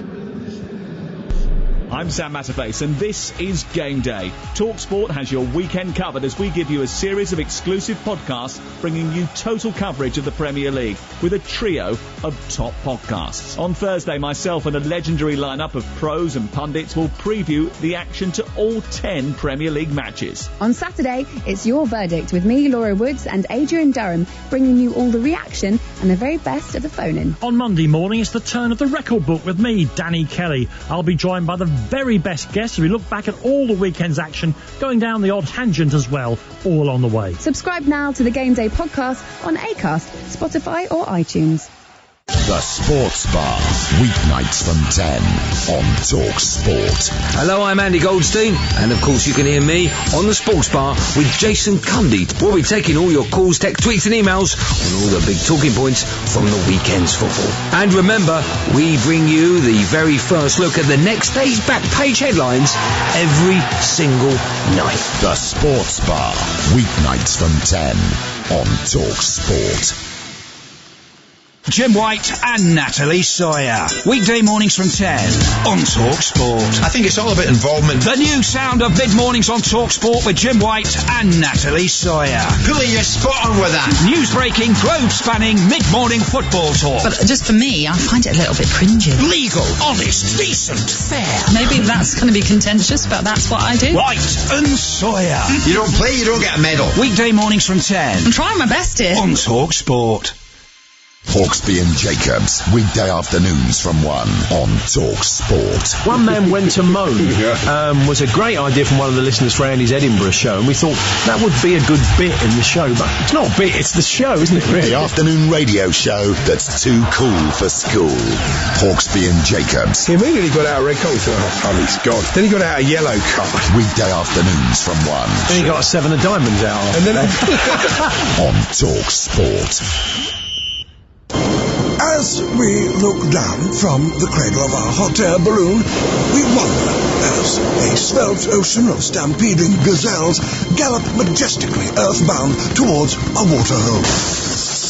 Somebody say a waterhole. Lovely. Mine's a pint. The Alan Brazil Sports Breakfast, Monday morning from 6 o'clock. Your natural selection for the big game, bodacious banter and hookers.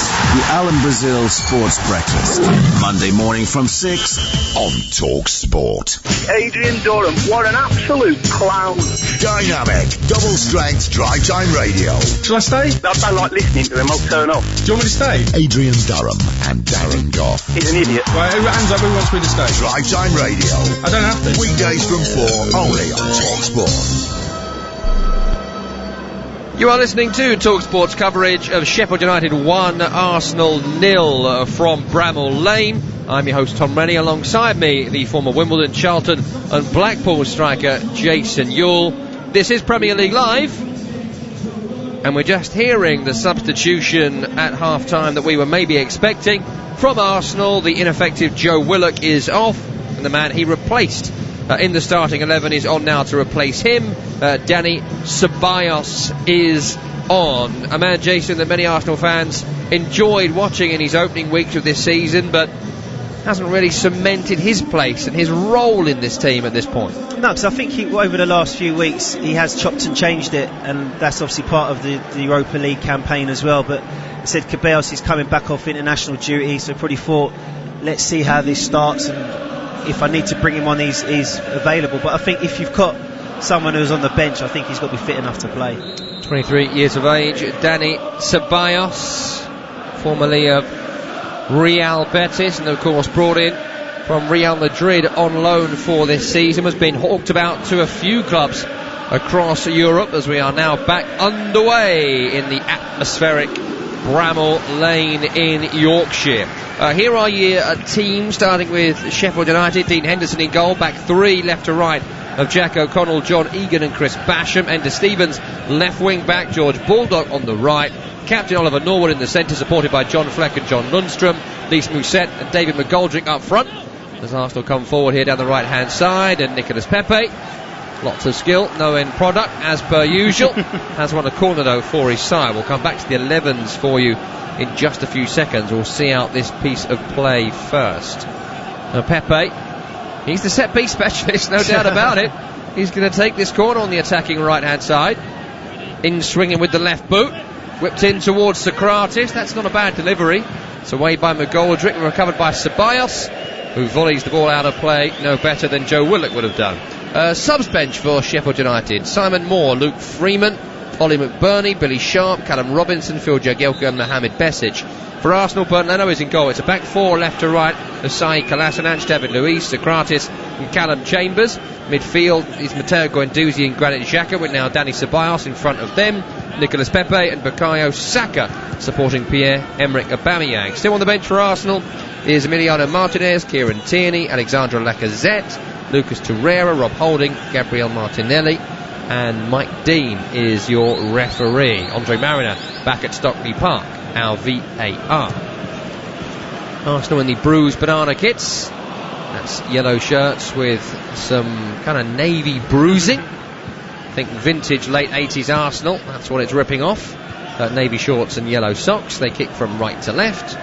Sheffield United, red and white stripes, black shorts and red socks. They kick from left to right. Aubameyang dropping deep here to get involved in the action for the first time. Finds Xhaka, who then looks for Ceballos over the halfway line, running left to right with the ball at feet.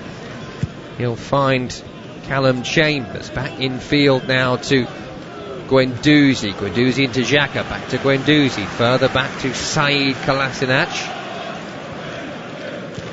In towards the feet of Xhaka, forward to Guendouzi. Guendouzi just nudged to the ground by the retreating David McGoldrick,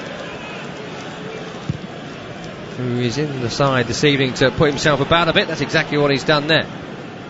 Kolasinac on the left hand side will find Aubameyang trying to find space to shoot. He finds Pepe instead to his right, approaching the penalty area. Arsenal back to Pepe, who chips it to the left hand side, and Ceballos, who wants to shape to shoot himself. He's been robbed there by the sliding challenge of Norwood. Sheffield United tried to break, but the ball to McGoldrick was poor. Guendouzi recovered it. He thinks he was caught by Norwood. I think given there by Mike Dean for either side. There were complaints from both Blades and Gunners players. Guendouzi has stayed down momentarily. 48 minutes gone. It's still 1-0 to Sheffield United. Guendouzi is now getting up away to our left, but he's limping heavily in that kind of pantomime villain way that players do. No doubt he is actually injured from that challenge, though. Here's Pepe running in right to left, finds a ball square to Dani Ceballos. Better from Arsenal, moving the ball faster, moving it forward as well. Guendouzi to Xhaka in space, right to the penalty area. Chip comes in towards Saka. It's away from the head of Basham. Controlled by Callum Chambers. You can hear the crowd growing frustrated here as Arsenal start to boss the game.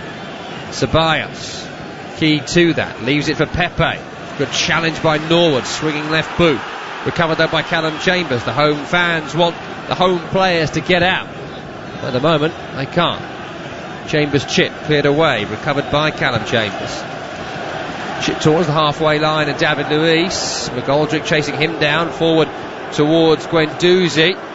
McGoldrick battling for the ball with Lundstrom. And they've won the ball back on the halfway line.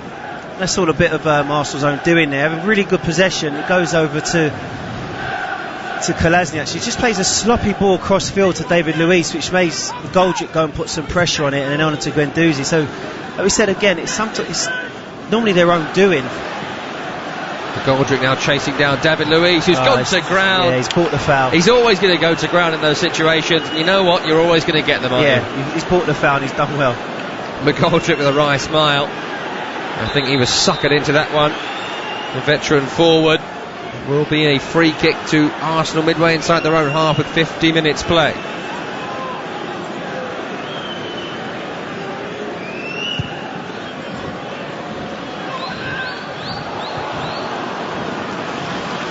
Taken back towards Leno, playing him into trouble. David Luiz, but Leno dealt with it well, and Arsenal can bring it forward with Ceballos. Looks over the top towards Kolasinac. John Egan wanted the goalkeeper, Dean Henderson, to come for it. Henderson tells him just to deal with it, which he did. Throw into Arsenal by the corner flag on the attacking left-hand side. Kolasinac into Saka. Back to Kolasinac again. He'll find Ceballos, who's seeing plenty of the ball at the moment. Right to Chambers. Low ball comes in. It's away by Egan, who was sliding. Sheffield United trying to break, but they can't find a pass to Mousset. And it's picked up again by Socrates in the centre circle. Right to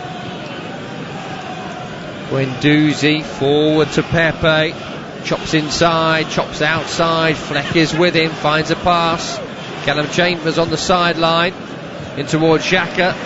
Good reading of the game there by Lundstrom. And then it's Mousset's turn to buy a free kick. Socrates, the man, suckered in. It's not the sort of position you want to find Xhaka in, just the ball's coming across the body edge of the box where it's all tight. He hasn't got the feet to get it sorted out and be bright. But seeing Pepe, he's coming into those areas, but he's coming too deep for me. I think where you've got Chambers hugging the touchline and him going inside, I think it's just sort of swap it around sometimes. A little bit of movement, get him out wide for him opportunities for 1v1 positions rather than Callum Chambers. Like we said, he hasn't really got the pace to beat Ender Stevens. Upfield now is Basham, chipped towards him, battling with Luis for the ball. Luis has won it, back to Leno, whose pass to Chambers wasn't great. Fleck with the challenge. Should guess. The referee has tossed the coin and given Sheffield United a throw on the far side. But again, it's Arsenal's own doing there, going back to Leno. Leno's trying to play out with a horrible ball to Chambers and puts him under pressure. Chip towards McGoldrick, won by Socrates, turned back towards McGoldrick. The Irishman turns away from Socrates. Cross comes in, Mousset is open, he's in the area. Handball. Oh, and he's actually handballed it when he was off the shoulder of Kolasinac, and if it had just hit that first time, exactly that, or stooped to head it, maybe it's 2-0. He just hasn't anticipated that it's going to come to him. He should be thinking, as soon as that cross is coming in, Kolasinac is going to miss it. That should be his intent. He's going to miss that, and I'm going to just put it in first time on the volley. But he's just thinking Kolasinac is going to win it, and in the end, he miscontrols it, hits his hand. Kolasinac totally misjudged that chip in. And that's a great chance for Lys Mousset, who scored one in this game, so his confidence should be high. Here's Saka with his back to goal midway inside Sheffield United territory for Arsenal. Back to Ceballos, who's seeing so much of the ball in the opening 8 minutes here of this second period. 1-0 to Sheffield United. Blades clear upfield towards Mousset, who looks to flick it on towards McGoldrick. Battling with Socrates. The Frenchman could have given a free kick away there, but it wasn't given by Mike Dean, who says play on. Saïd Kolasinac just over the halfway line into Dani Ceballos now. 88% of the ball they've had, Arsenal, at the start of this second half. Still they trail. Still they've not really tested Dean Henderson. Guendouzi in towards Nicolas Pepe on the right hand side, away from goal. He's running in field now. He finds Ceballos. Return ball to Pepe. Pepe then looks left towards Guendouzi. He will then find Chambers. Back towards Ceballos. First time cross comes in. Only one man in the box to aim for, really, in Aubameyang, who hadn't read it. Dean Henderson did, and that's a simple catch. Sharp. Yeah, well, I would say that McGoldrick up front hasn't really had the best of games for Sheffield United.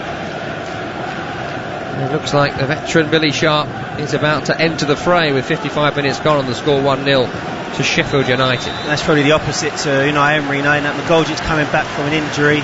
Can I get 60 minutes so it's actually him coming off? Well, I thought it would be McGoldrick, but at least Mousset, the goal scorer, is the man coming off.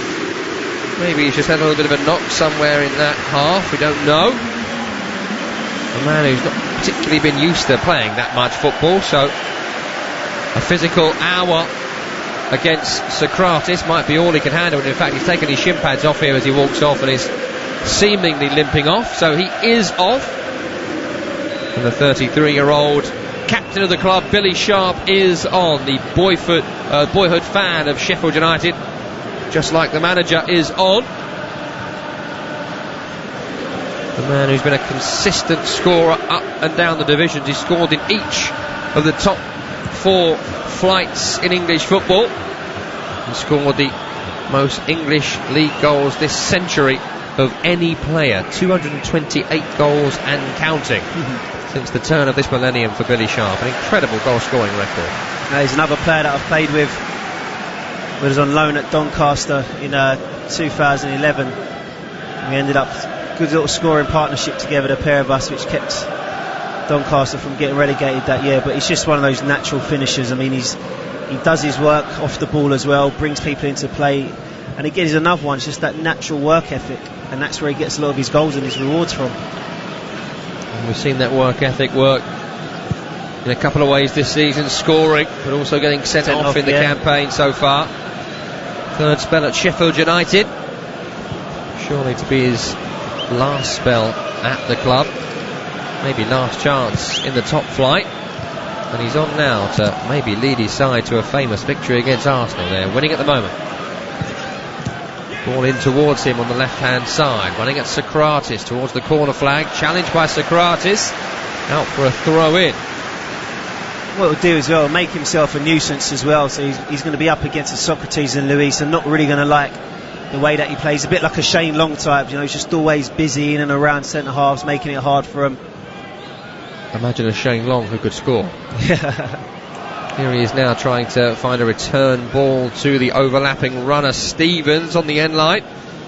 Just overhead at that time did the veteran forward. And it's out of play for a goal kick. It's funny thinking of Billy Sharp as a veteran, because we're the same age, 33, and I'm relatively young. It's weird. He's not 33 old. and more. Yeah, 33 in a few months. Yes. But he looks older than me, doesn't he? Surely. Come on. Who looks older out of me and Billy Sharp? No, Billy Sharp definitely does. He's lived, though, hasn't he? He's lived. Yeah, it's his third time. He worked hard. Yeah, it's his third time at Sheffield United. He's been around the place. He's lived in Doncaster. He's had a hard life. Keep telling yourself that. Who looks older, me or Billy Sharp? At TalkSport Live is the place to get in touch. 58 minutes gone. We'll send you a picture of Tom, don't worry. Yeah, you can find me. Use your Google machine. Here they come, Sheffield United trying to release Billy Sharp. They do release Baldock. Edge of the area. Oh, he swiped at it there, did George Baldock. Just found himself in a bit of space. Saw his name in lights. He was well found by the, as ever, precise passing of Norwood. Just cuts across it. Just chose the wrong option there, Baldock. I mean, he worked it well from the throw-in, going from one side to the other and working it to him. But like you said, a little bit of rabbit in headlights, looking for glory. Leno pumps the ball upfield. One in the air by Basham. Breaks to Kolasinac. Forward down the left channel towards Aubameyang. Chips in towards Saka in the penalty area. Norwood tempted to tackle but didn't. Cross comes in beautifully. Ceballos on the volley was coming in from the deep. Never got hold of it. In the end, he's passed it back to Henderson. It's great play from Saka there. Just gets the ball from Aubameyang on the left-hand side. Checks in and stands up a great little ball. Far post his left foot. And it's quite tentative there from Ceballos. It's like he's more concerned about being closed down rather than just putting his foot through it and getting a good contact. There's a moment in those situations where I always like. Saka's cross is so good. Ender Stevens, he thinks he's got it, then suddenly he realises he hasn't got it. Exactly that. Totally panics. Arsenal trying to make Sheffield United panic again with Pepe. Cross towards Guendouzi, edge of the area. Trying to release Saka with a reverse pass. Blocked well by Basham. Kolasinac takes over, low cross. Away by Egan this time. Recovered by Granit Xhaka. And Arsenal could come again there. Growing in confidence after Ceballos' effort. Certainly every individual Arsenal player has been made better by the introduction of Dani Ceballos, who looks to find a pass crossfield here, but it's... Well, I'm not sure who it was aiming for, to be honest. There was no runner. I was expecting a runner off the shoulder of Baldock. There wasn't one. Baldock controls and goes back to Henderson. Never praise a player in a game. Never do it. The commentator's curse is real. Yes, I know. Your name was mentioned a lot, wasn't it, in your 20-year career? 60 minutes played now. Sheffield United 1, Arsenal 0. A really nicely poised Monday night football on Premier League Live. Sheffield United coming forward. Stevens. On the outside is O'Connell. O'Connell dummies to cross. Level with the penalty area. Back to McGoldrick, who's filling in. Square to Norwood. Once again, tied it. In towards Lundstrom. Back to McGoldrick. Strike by Fleck. Oh, side netting. Some in Bramall Lane, including me for a moment, thought that was in. It's a brilliant drive from Fleck. Left-hand side of the penalty area. Great technique. Spinning away from the goalkeeper, but also spinning away from the goal. No, it's great build-up play from Sheffield United. It's something where, like you said, sometimes if you flip it to the opposition team like an Arsenal would have been a great build-up, good strike. But it's very well played from Sheffield United then. Unlucky for Fleck that it just doesn't go a couple of yards inside the post rather than outside. This is a very, very decent game of football we are watching at Bramall Lane. Arsenal have improved, but Sheffield United lead, and they are very dangerous when they get towards that Arsenal penalty area as well. How do you see it going? At TalkSport Live is the place. Mafon Belang has got in touch and says, here we go again. Arsenal once again struggling in these kind of fixtures. That's been a story for a long time with Arsenal. Not necessarily with Unai Emery, or maybe that's the story of it at this point. Let us know. Here's Baldock for Sheffield United, out to Lundstrom on the right. Cross comes in, aiming for Sharp. Socrates deals with it. Return ball is smart from Stevens, trying to find the runner on the right. just overhit and couldn't be kept on. 62 minutes gone, it's 1-0 to Sheffield United, and Jason, Alexandre Lacazette out for a warm-up. Yeah, I think give it about another 5-10 minutes tops, really, just to get him out there, just to put a bit more energy in the top end of the field, because Cabellas has come on and he's done the same in the midfield areas. But if there's nothing in front of him to be looking at or to try and aim at, but if Lacazette just gives him another option, and you can see as well with Lacazette how well him and Aubameyang play together as well. Might see Aubameyang moved out to the far side, but so far through the centre he's not offered too much as a goal scoring threat. We've not seen Lacazette since the North London derby on the 1st of September. Again, unsurprisingly that he scored in. Already scored a couple this season in as many starts. Mike Dean unhappy with Saïd Kolasinac taking a throw in a few yards away from where the ball went out. Does eventually take it, returned to him. And Arsenal working to Socrates in his own penalty area. That's a good ball, fired out right to Chambers. Forward towards Pepe, midway inside the Sheffield United half. Can't get away from the tackle from Norwood. Out for a throw. Chambers wants to take it quickly. Pepe ran down a bit of a blind alley, so he has to throw it back to Xhaka. Xhaka chips it out to the left-hand side, and Saïd Kolasinac. First time control, short pass to his right, and Ceballos. Into Xhaka, back to Ceballos, running outright with the ball. Good play from the former Spanish under-21 international. In towards Chambers, back towards Guendouzi, another young talent. Tough night for him so far on Monday Night Football at Bramall Lane, as you knew it would be. Can he do it on a wet night in Sheffield? Forward towards Pepe, in towards Saka, challenged by Fleck. And a challenge there by Egan too. Who's it hit last? Referee says Egan. Put that one on the linesman, he did that time. Can Mike Dean not see on that side, I wonder? Maybe it's too bright with the new lights they're putting here at Bramall Lane. It's like the 4th of July before kick-off. It was crazy. Or the 5th of November, you'd say over here, I suppose. Anyway. Close to the 5th. Something like that. It's a light show, okay? We'll move on. Xhaka's ball forward, straight to Norwood. Standing just in front of him. It's broken back to Granit Xhaka. And Guendouzi running towards the penalty area. Poke towards Pepe. Nice first touch, but John Egan had read it. Gives it a big old thump.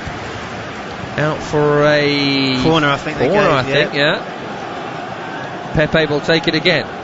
Deliveries have been hit and miss so far tonight, but he's taken every single one of them.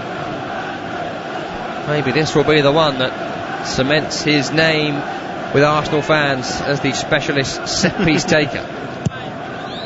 Nope. Away at the near post by John Lundstrom. I'm just not seeing it, Jason. Not seeing it. It's a work in progress. Work in progress. Another week goes by. Another disappointing performance from the £72 million man. Another big money signing about to come on. Lacazette is getting stripped off and ready. Here's Pepe running into the penalty area, running straight into a tackle. Sheffield United look to break with McGoldrick. Desperate to be fouled. And he was so desperate, he's dived on the ground and he's going to get yellow carded. Or in fact, has it gone to Guendouzi? No, it's gone to Guendouzi. Yeah, sorry, it's gone to some Goldrick, because Guendouzi is actually livid with the referee, but he's given the foul. He's given it as a dive. Yeah, he didn't actually do anything for once, Guendouzi there. Look, he just didn't do anything. Yeah, it's a clear dive from David McGoldrick.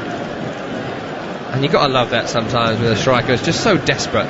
If that was a defender, though, if that was David Luiz the other way, they probably would have given it. Second yellow card for diving in the match.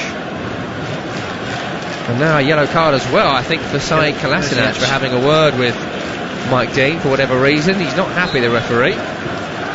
Is he ever? Well, unless he's in the terraces supporting his team. Oh, he's happy when Tranmere are scoring, isn't he? That's for sure. But I think maybe Kolasinac ran over and had something to say, and he didn't like it, and he's now in the book. And Billy Sharp's won a free kick for Sheffield United, just inside Arsenal territory. It's where Arsenal now start losing. Here's Fleck from distance. Oh, he's dropped Leno spilled it. McGoldrick's in there. Leno got up to pick up the second ball. Fleck from some 35-40 yards. No one's with him. It's a really clean hit. Bit of movement as well. And that's what put Leo off. That's why he dropped it and had to grab it the second attempt. But you think he's going straight, and it's just a little bit of movement on it. And then he's lucky that McGoldrick isn't in on sooner for him to pounce on it. I wonder if McGoldrick hadn't been booked so stupidly a few seconds ago, whether he might have clattered into that challenge. Yeah. And might have been a bit more bold in the way he went for it. That's what a stupid booking for diving will get you. Good effort though from Fleck from distance. Arsenal looking to react at the other end. Here's Chambers down the right hand side, midway inside Sheffield United territory. Cross comes in, Basham deals with it with a knee, could have gone anywhere. Cleared further away by Norwood, but robbed off of him by Guendouzi. I can tell you it's Granit Xhaka who's about to come off for Alexandre Lacazette. Very attacking change as Chambers crosses over Aubameyang, over Saka, and that will be a throw-in to Sheffield United. Not a great ball there by Callum Chambers, and I'm sure it will delight some Arsenal fans that Granit Xhaka is the man to be replaced here. Lacazette is on, and Jace, it's basically everybody forward now, right? I think, like I said, it's just the intensity in the play which is needed as well. And like Xhaka, he gets it, he slows it down. But I think with Guendouzi and Cabellos in centre midfield, at least they're going to get on the ball and start making it move a little bit quicker. You've got Lacazette that will link up well with Aubameyang and Pepe and Xhaka. So probably a bit of a 4-2-4 type line-up, just saying, because they need the goal, need to get back in the game. And here he is now, Lacazette, backing into Egan in the penalty area after Aubameyang closed down a clearance. It's cleared away by Sheffield United. We've got a game on here with 22 minutes remaining, and Sheffield United leading Arsenal by a goal to 0 on Premier League Live. Arsenal need to be awoken from what has been a slumber in this game so far. Remember, they are sitting just outside the top 4 at the moment. With 8 games played, victory tonight would lift them above Chelsea and above Leicester into 3rd, which would be not too bad at all for a side who are quote-unquote still in transition. Here's Pepe, forward to Saka on the right, running into trouble but still bundling his way through. Challenge comes in from O'Connell, cross towards Pepe, away by Basham, further away by Baldock, goes for a corner, and you can hear the Arsenal fans behind that goal away to our left are providing all the atmosphere now. He's put another great ball in there, determined run into the box. Sheffield United players don't want to get too close to him to commit a foul. He just stands one up at the far post, and you see Aubameyang just standing there waiting. If he goes and attacks it, that's a free header far post.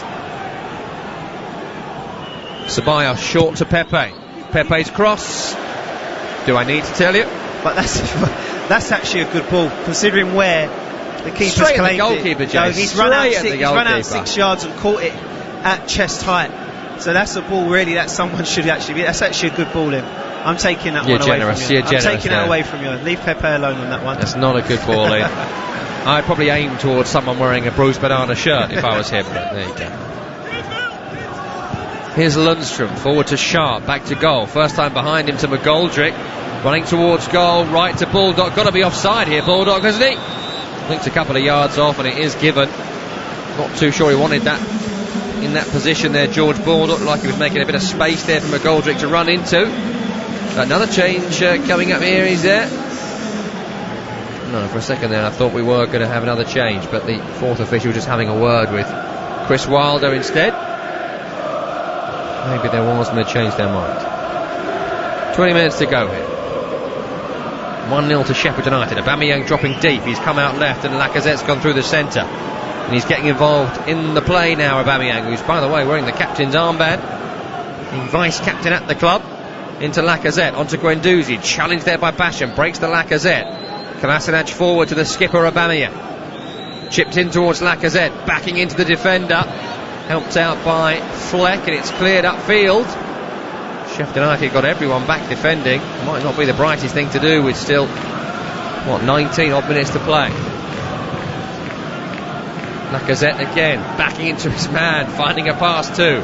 It's a really good hold-up play by the French international forward. Into Aubameyang, back to Lacazette, round the corner to Saka. Slightly overhit. One back by Sheffield United, but McGoldrick's run into trouble in the shape of Lacazette, who's then gone to ground. I thought he was going to get done for diving there, but that as well. It has been given the way of the Cabellos or Pepe forward. stepping up. Well, I mean, Pepe's got to hit one right, hasn't he? Could be this one. He's shown that he can pick out the goalkeeper. He's shown that. Can he pick out the top corner? Just seeing a replay of it here, and it's not a great challenge by McGoldrick. He's on a yellow card, and he's kind of got the studs on the Achilles in From behind as well, yeah. Not a great challenge by a man who's already been booked. Mike Dean hasn't given that second yellow. Of course, second yellows aren't referred to the video assistant referee, but McGoldrick's got a bit lucky there. Well, there are plenty of players around this ball. One is Pepe, one is Ceballos, the other is David Luiz, and in fact Ceballos has walked away from it, leaving just Pepe and David Luiz over it, right of centre, 23 yards from goal. It is Nicolas Pepe to take it, and he finds out his favourite man, and that is the goalkeeper. Straight to him again from Nicolas Pepe, straight at him. One, he's hit the target, and two, he's had to make the keeper make a save. Is that much of a save? He's comfortable. Yeah, his keeper's warm already. He's had his warm up. I just don't see it. Sorry, I just don't see it. Someone explain it to me at TalkSport Live. Is he better than Iwobi? Is he better than Walcott? That's what you're asking. That's what he's meant to be. Still early days, I suppose. 74 minutes on the clock here, and it's 1-0 to Sheffield United. Ball is with Matteo Guendouzi. Chip forward towards Lacazette. Challenged by Baldock. Another one by Basham. Lacazette gets up. He's been kicked around a bit since coming on, but that won't stop him. Here is Pepe. Maybe now for Pepe! Oh. That was better, but that was wide from Nicolas Pepe. Cuts in field, snapshot, lovely connection. Had Henderson worried. In fact, seeing the replay now, it wasn't that close. Better though. It was better, and I think it has been since Lacazette has come on. He's given a little bit of sharpness, a bit of creativity, and even someone to go and play off. Like I said, Aubameyang was up there. He didn't want any contact at all from the three centre halves. As soon as Lacazette's come on, he's getting the ball into his body. He's holding players off. He's actually giving a bit of a focal point now for the Arsenal attack. Dean Henderson has just been booked for time wasting. He picked the ball up, placed it on the right hand side of the 6-yard box, and then moved it left to waste a bit of time, and Unai Emery up in arms. I'd say rightly so. And Henderson gets a yellow card. Good chest control by Billy Sharp, but Ceballos and Socrates combine to nick it off him. Good ball, Ceballos to Aubameyang on the left hand side, running at Baldock, running infield, wants a pass, finds Pepe on the penalty area, cross comes in, straight to the goalkeeper.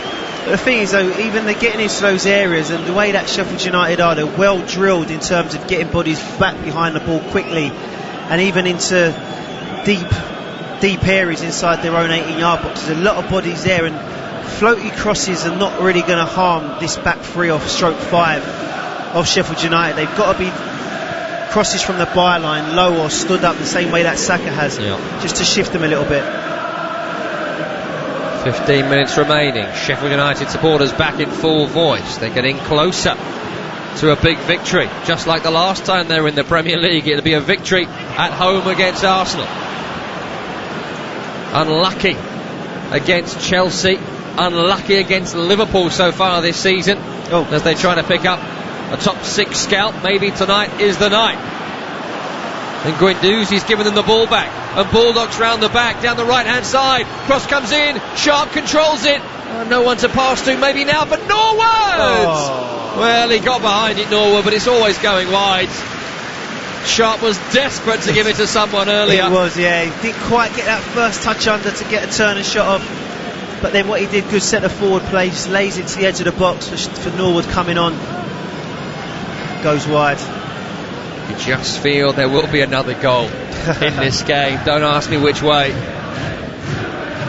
It's getting open. It's getting end to end. And I'll tell you what, we're about to see another forward come on. Looks like Gabriel Martinelli is getting stripped off for Arsenal.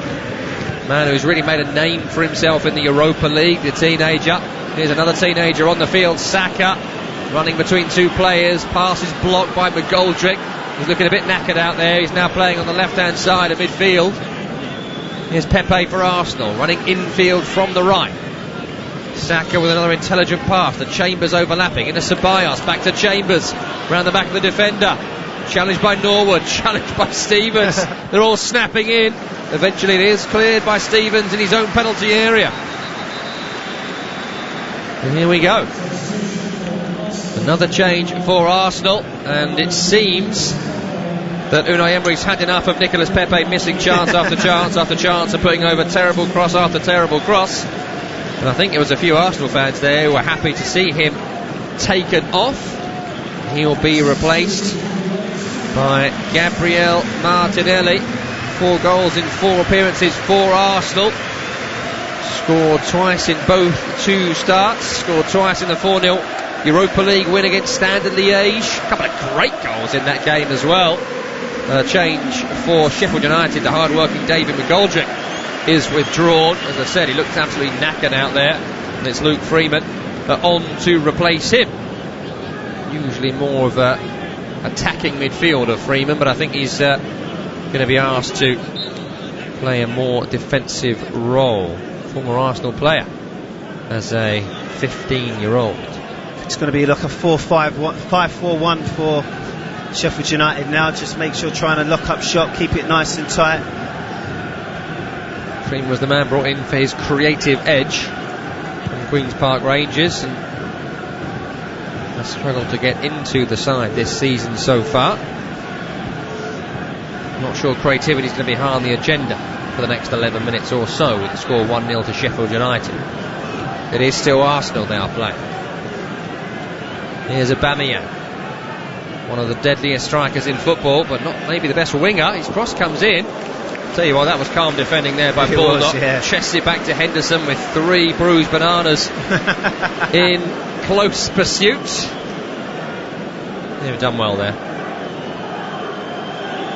But Arsenal have made changes for the better in this game. You've got to say that about Unai Emery. That is something he's good at, changing the game from the bench.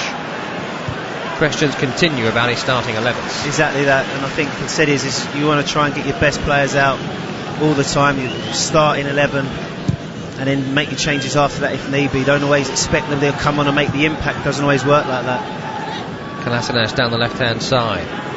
Martinelli is ahead of him. Finds the ball back instead. Crossfield to Guendouzi. Chambers from the right hand side. Deep cross comes in. Kolasinac is there! Oh, he's got to do better. Oh, and he heads it, but he heads it over. He's unmarked. It's a tight angle, but it's only 6 yards. Got to do better. He's coming in. Bulldog's got no idea where he is. Bulldog's thinking he's got no one around, and he just comes in and just gets it all wrong. It's high and wide over the bar. It's those deep crosses, though, that have been threatening so far. They have looked to whip the ball in a fair amount, Arsenal. But they've got players really wide, and it's been impressive. High ball from Sheffield United. Billy Sharp putting his weight around again, this time charging into Kolasinac. It's not easy to knock him on the ground, but he's managed it.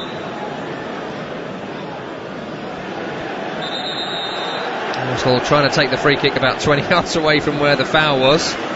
Still not in the right position, but they knock it backwards anyway, so I think Mike Dean just wants to get on with it. Socrates goes right to Guendouzi, approaching the halfway line. Chip down the channel to Lacazette, flick towards Aubameyang, but doesn't find his teammate. Lacazette recovers it. Ball back towards Chambers, is blocked by the challenge of Ender Stevens. No time for a nutmeg showboat from him this evening. Something the fans love to see here. But the Irishman's done a lot more defending than attacking in this second period. Here is Guendouzi, right hand side of the field for Arsenal, on to Chambers, down the line to Aubameyang, cross comes in, it's away by Egan. Henderson wanted it. Oh, that's good play by Fleck to lob it over Guendouzi and bring Sheffield United upfield. Got a ball out left towards Billy Sharp, who's midway inside Arsenal territory now. Chambers gets back to hold Sharp up. And he's done well there, Callum Chambers. Got to say, Billy Sharp didn't do well. No, he didn't. Bodies were coming upfield to join him. He just wanted to step inside Chambers and find that next pass. Chambers read what he wanted to do. Brilliant play though by Fleck. As Arsenal come down the other end with Martinelli, the teenager. Down the left hand side, back to Guendouzi. Lovely shield and turn. He'll edge his way forward. Crosses too. Better that. Just get into the byline, trying to get crosses in. Said that will hurt the Sheffield United defenders a lot more than balls from the wider areas into the box. Yeah, hit the foot there of the retreating defender and goes for a corner in front of the Arsenal fans, which is whipped in by Saka, away by Sheffield United. Home fans want them out. Guendouzi recovers on the halfway line for Arsenal into Ceballos now. 83 minutes gone. Sheffield United 1, Arsenal 0 on Premier League Live. Kolasinac forward. Sokratis offside. Well, that must have been a very deep run to be offside in that position.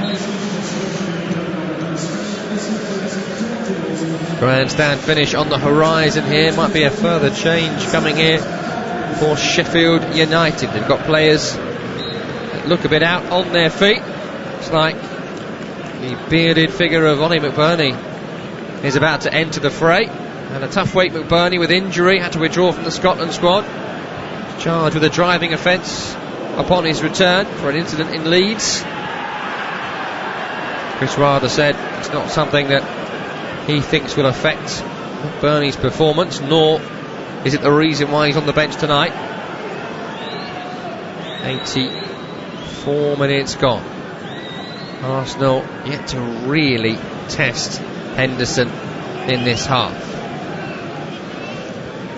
And it's a defensive lapse which allowed Lys Mousset to score on 30 minutes. Same old story, Arsenal fans might say. Here is Guendouzi, right of centre, running in field, chased down by Freeman.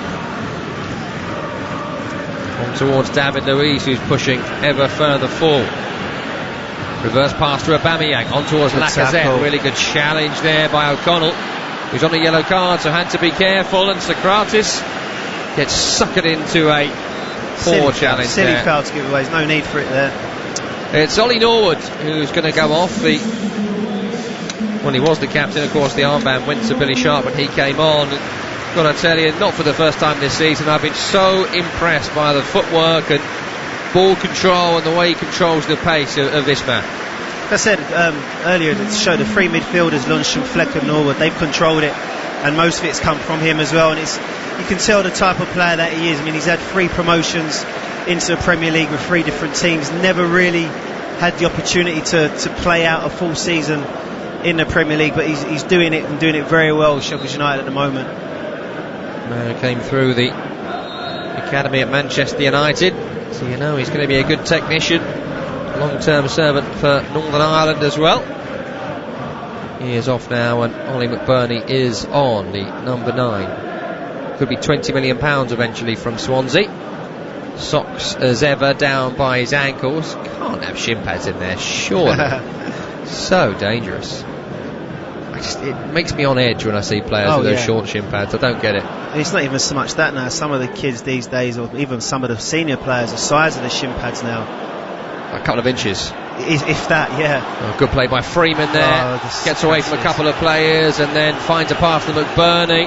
McBurney gets there before Sokratis, who'd gone to ground. He'll now be yellow carded as well. That's our 7th yellow card of the evening. It hasn't been an ill-tempered match, I don't think, really. It hasn't, no. I mean, you've had obviously 2 for diving and the others just for really silly free kicks. I know the Fleck one earlier on was obviously just a strong challenge, but other than that, it hasn't been that type of game to warrant the amount of yellow cards that we've seen.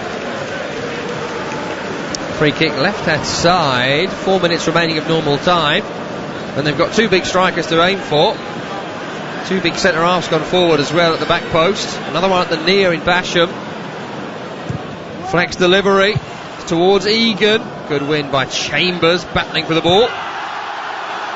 And the ball's actually gone for a corner, and that's mad there from Ceballos, who let the ball bounce out over the end line before clearing it. And Mike Dean is saying to him, well, what are you doing?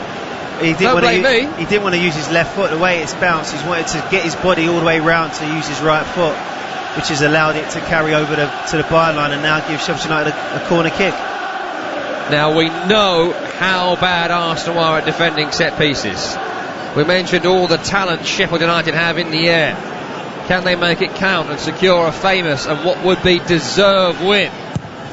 Flex delivery towards McBurney, who's won it. Oh, he heads over the top from 6 yards.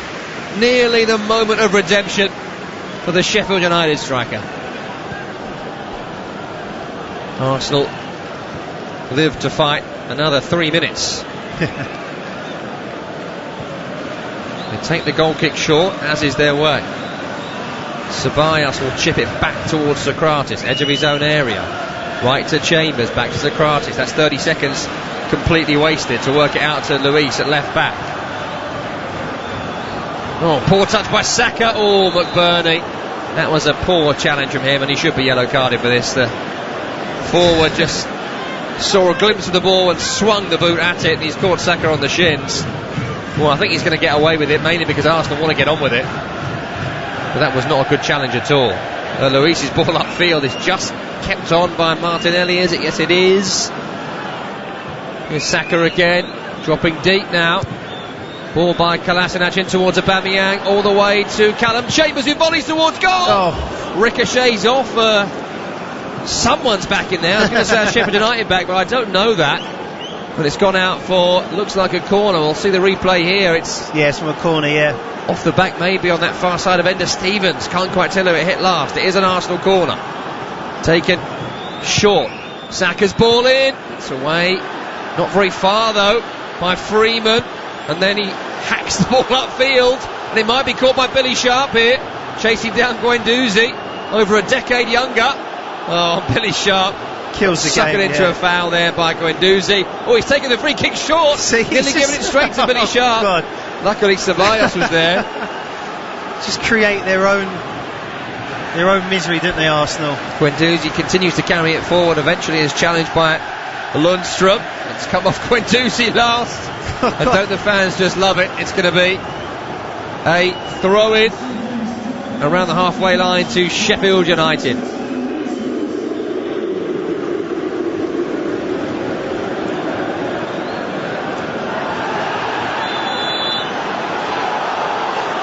Throw-in flicked on by McBurney. Referee says foul by Ollie McBurney. Swinging arms against Martinelli. 89.5 minutes down. 1-0 to Sheffield United on Premier League Live. Arsenal come forward, getting increasingly desperate here, the Gunners. Back to Guendouzi from Kolasinac.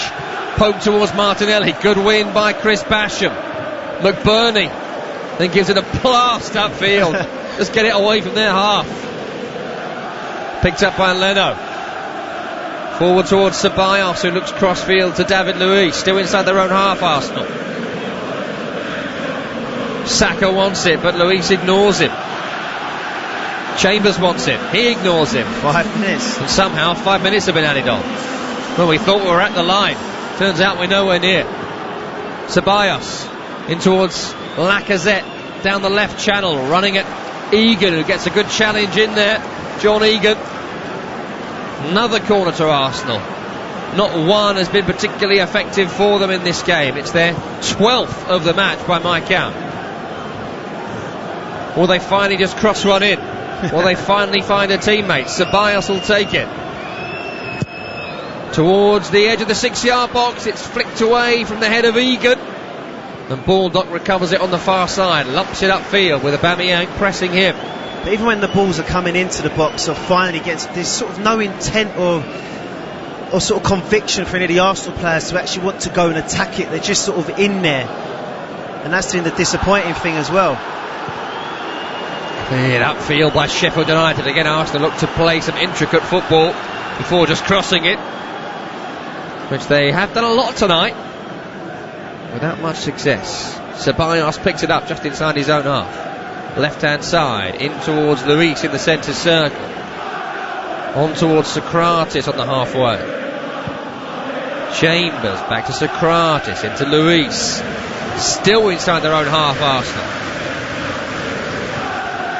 90 seconds of additional time gone. Chambers on the right, back again to Socrates. Slight miscontrol. Sharp had a sniff of the ball there, but couldn't take it. Forward now to Guendouzi, running infield from the left. Chips it crossfield to the right. Controlled by Callum Chambers. Volleys across in. Away by Fleck. It was not a good ball. And Billy Sharp will pick it up on the halfway line. And Billy Sharp will aim for that corner. Socrates with him. Sharp will want the physical battle. He looks infield to McBurney. Back to Sharp. Wants a return ball, Billy Sharp. Finds Guendouzi. He does then foul him. Oh, and then Guendouzi is left Sharp on his backside there. Guendouzi tells the veteran to get back up. Arsenal don't care about that. They want to get on with it. Thought Sharp was going to take it right into the corner there. Saw McBurney, and then McBurney didn't go for goal, like maybe Sharp thought he would. Here's Martinelli on the right hand side. Cross is blocked.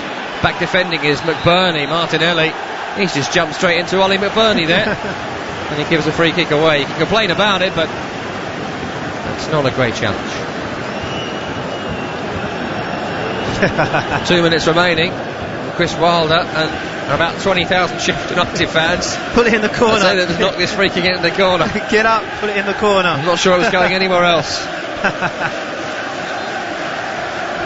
Well, football is a funny old game, but sometimes you can see things coming. And this is the game that Arsenal have lost year in, year out for the best part of 15 years. Yeah, so it's these type of games, and that's the difference of when you're able to go and challenge for titles and not just trying to compete in the top four. Another yellow card here, by the way. Callum Chambers has been shown it. Must have said something to the referee. Didn't see what, if any, infringement there was. Ball is hit down the line. Goes out of play for an Arsenal throw, which they take quickly. Saka looks to help it round the corner to Guendouzi, and he knocks it out of play, and it's greeted like United have just gone 2-0 up. It is just 1-0 still. Penny for the thoughts of Unai Emery, whose side have not turned up this evening, and they've not done it many times for him. Haven't created too many chances, haven't really battled with Sheffield United, who took their chance in the 30th minute through Lys Mousset. Here's Freeman down the left-hand side, approaching the end line. Socrates challenges him, and he tries to lob it over Freeman's head for some reason. Then Chambers will clear it. Eventually it is upfield to Lacazette. Infield to Guendouzi. Maybe there is to be a final chance with seconds on the clock.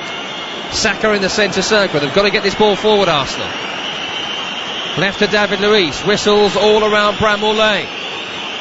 Here's Martinelli down the left wing. On to Socrates now. Back to Martinelli. Approaching the end line. Takes on the full-back.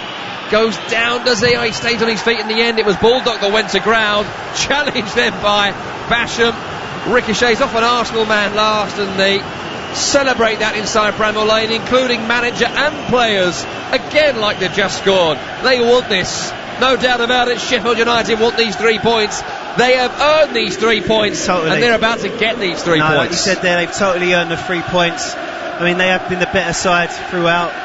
They've done more to Arsenal's backline. Yes, Arsenal have created a lot of the troubles themselves, but again, it's just that same old Arsenal when you come to places like this where you've just got to be up for it for the fight rather than thinking you're going to turn up and play football. And there is the whistle, and there is the victory for Sheffield United against Arsenal at Bramall Lane. They have got the top 6 scalp. Their performances at the start of this season have deserved. Unlucky against Chelsea and Liverpool in previous encounters against the Premier League's elite. Tonight they have beaten Arsenal, and they've beaten them comfortably despite the scoreline only being 1-0. Unai Emery has many questions to answer. Another year where Arsenal just can't win these type of games. It has finished at Bramall Lane 1-0 to Sheffield United.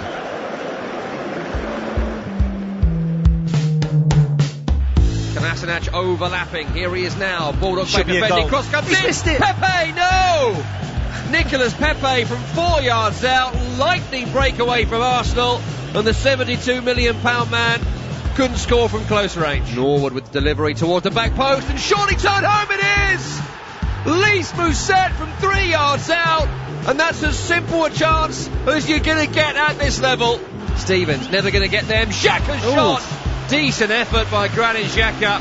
In towards Lundstrom. Back to McGoldrick. Strike by Fleck. Offside netting. Some in Bramall Lane, including me for a moment, thought that was it. Here's Fleck from distance. He's dropped Leno it. spilled it. McGoldrick's in there. Here is Pepe, maybe now for Pepe! That was better. Yeah, it was better, but wasn't very good, and that's the story of Pepe, and that's the story of Arsenal so far. Sheffield United have won against the Gunners. Jason, you'll watch the game alongside me. Let's start with Sheffield United. They scored through Leeks Mousset and really looked pretty comfortable from the moment they took the lead. No, they did. Like we said, it's during commentaries. Arsenal didn't do enough to even get a goal and get themselves back in the game. It was all controlled really by the way that Sheffield United defended mainly. It wasn't in terms of a backs against the wall defensive setup or just defending deep. They were just very well organised and drilled in terms of how they're making it hard for Arsenal. They know Arsenal want to go through the central areas. They compressed that. As soon as you went too wide, they jumped it with their wing backs. But no, very much deserved a 1-0 victory for Sheffield United. Great performances from the midfielders of United. You mentioned them during the game, but I've got to mention again as he went off, Oliver Norwood, a tremendous performance from him in midfield. Just runs this side from the centre of the midfield trio, and you talk about the talents of Matteo Guendouzi, Golden Boy nominee, and it was Norwood that outshone him tonight. And that's the thing, sometimes it's not always about when you play against the bigger teams you raise your game. This has been, like we said before, this is a Sheffield United team who have been together for the last 3 years and had back-to-back 2 promotions in 3 years, and you can just see, like I said, they're buying into everything that Chris Wilder's asking them to do. They all know everything from the back of their hand, where to go, how to do it. And yes, they're going to have opportunities against them, but I've never seen them collapse in a way where they've gone a goal down and it's gone to a 2, a 3s and a 4s. They keep fighting all the way because Chris Wilder will not have that anyway. But no, fully deserved in terms of the way they've defended and even the way that they attacked and had the opportunities to try and get that second goal. And in 40 seconds, Arsenal lose again a game like this. And at what point are we going to start looking at some of these players and saying the simple fact of the matter is they're not very good? Part of it is the masking up thing. We mentioned a lot in the game about Pepe, the amount of money that they paid for him, and Arsenal always wanting that big summer signing with lots of money. But it's not just about getting that one marquee signing, it's that one player you got for that amount. Try and look to get at least 2 or 3. You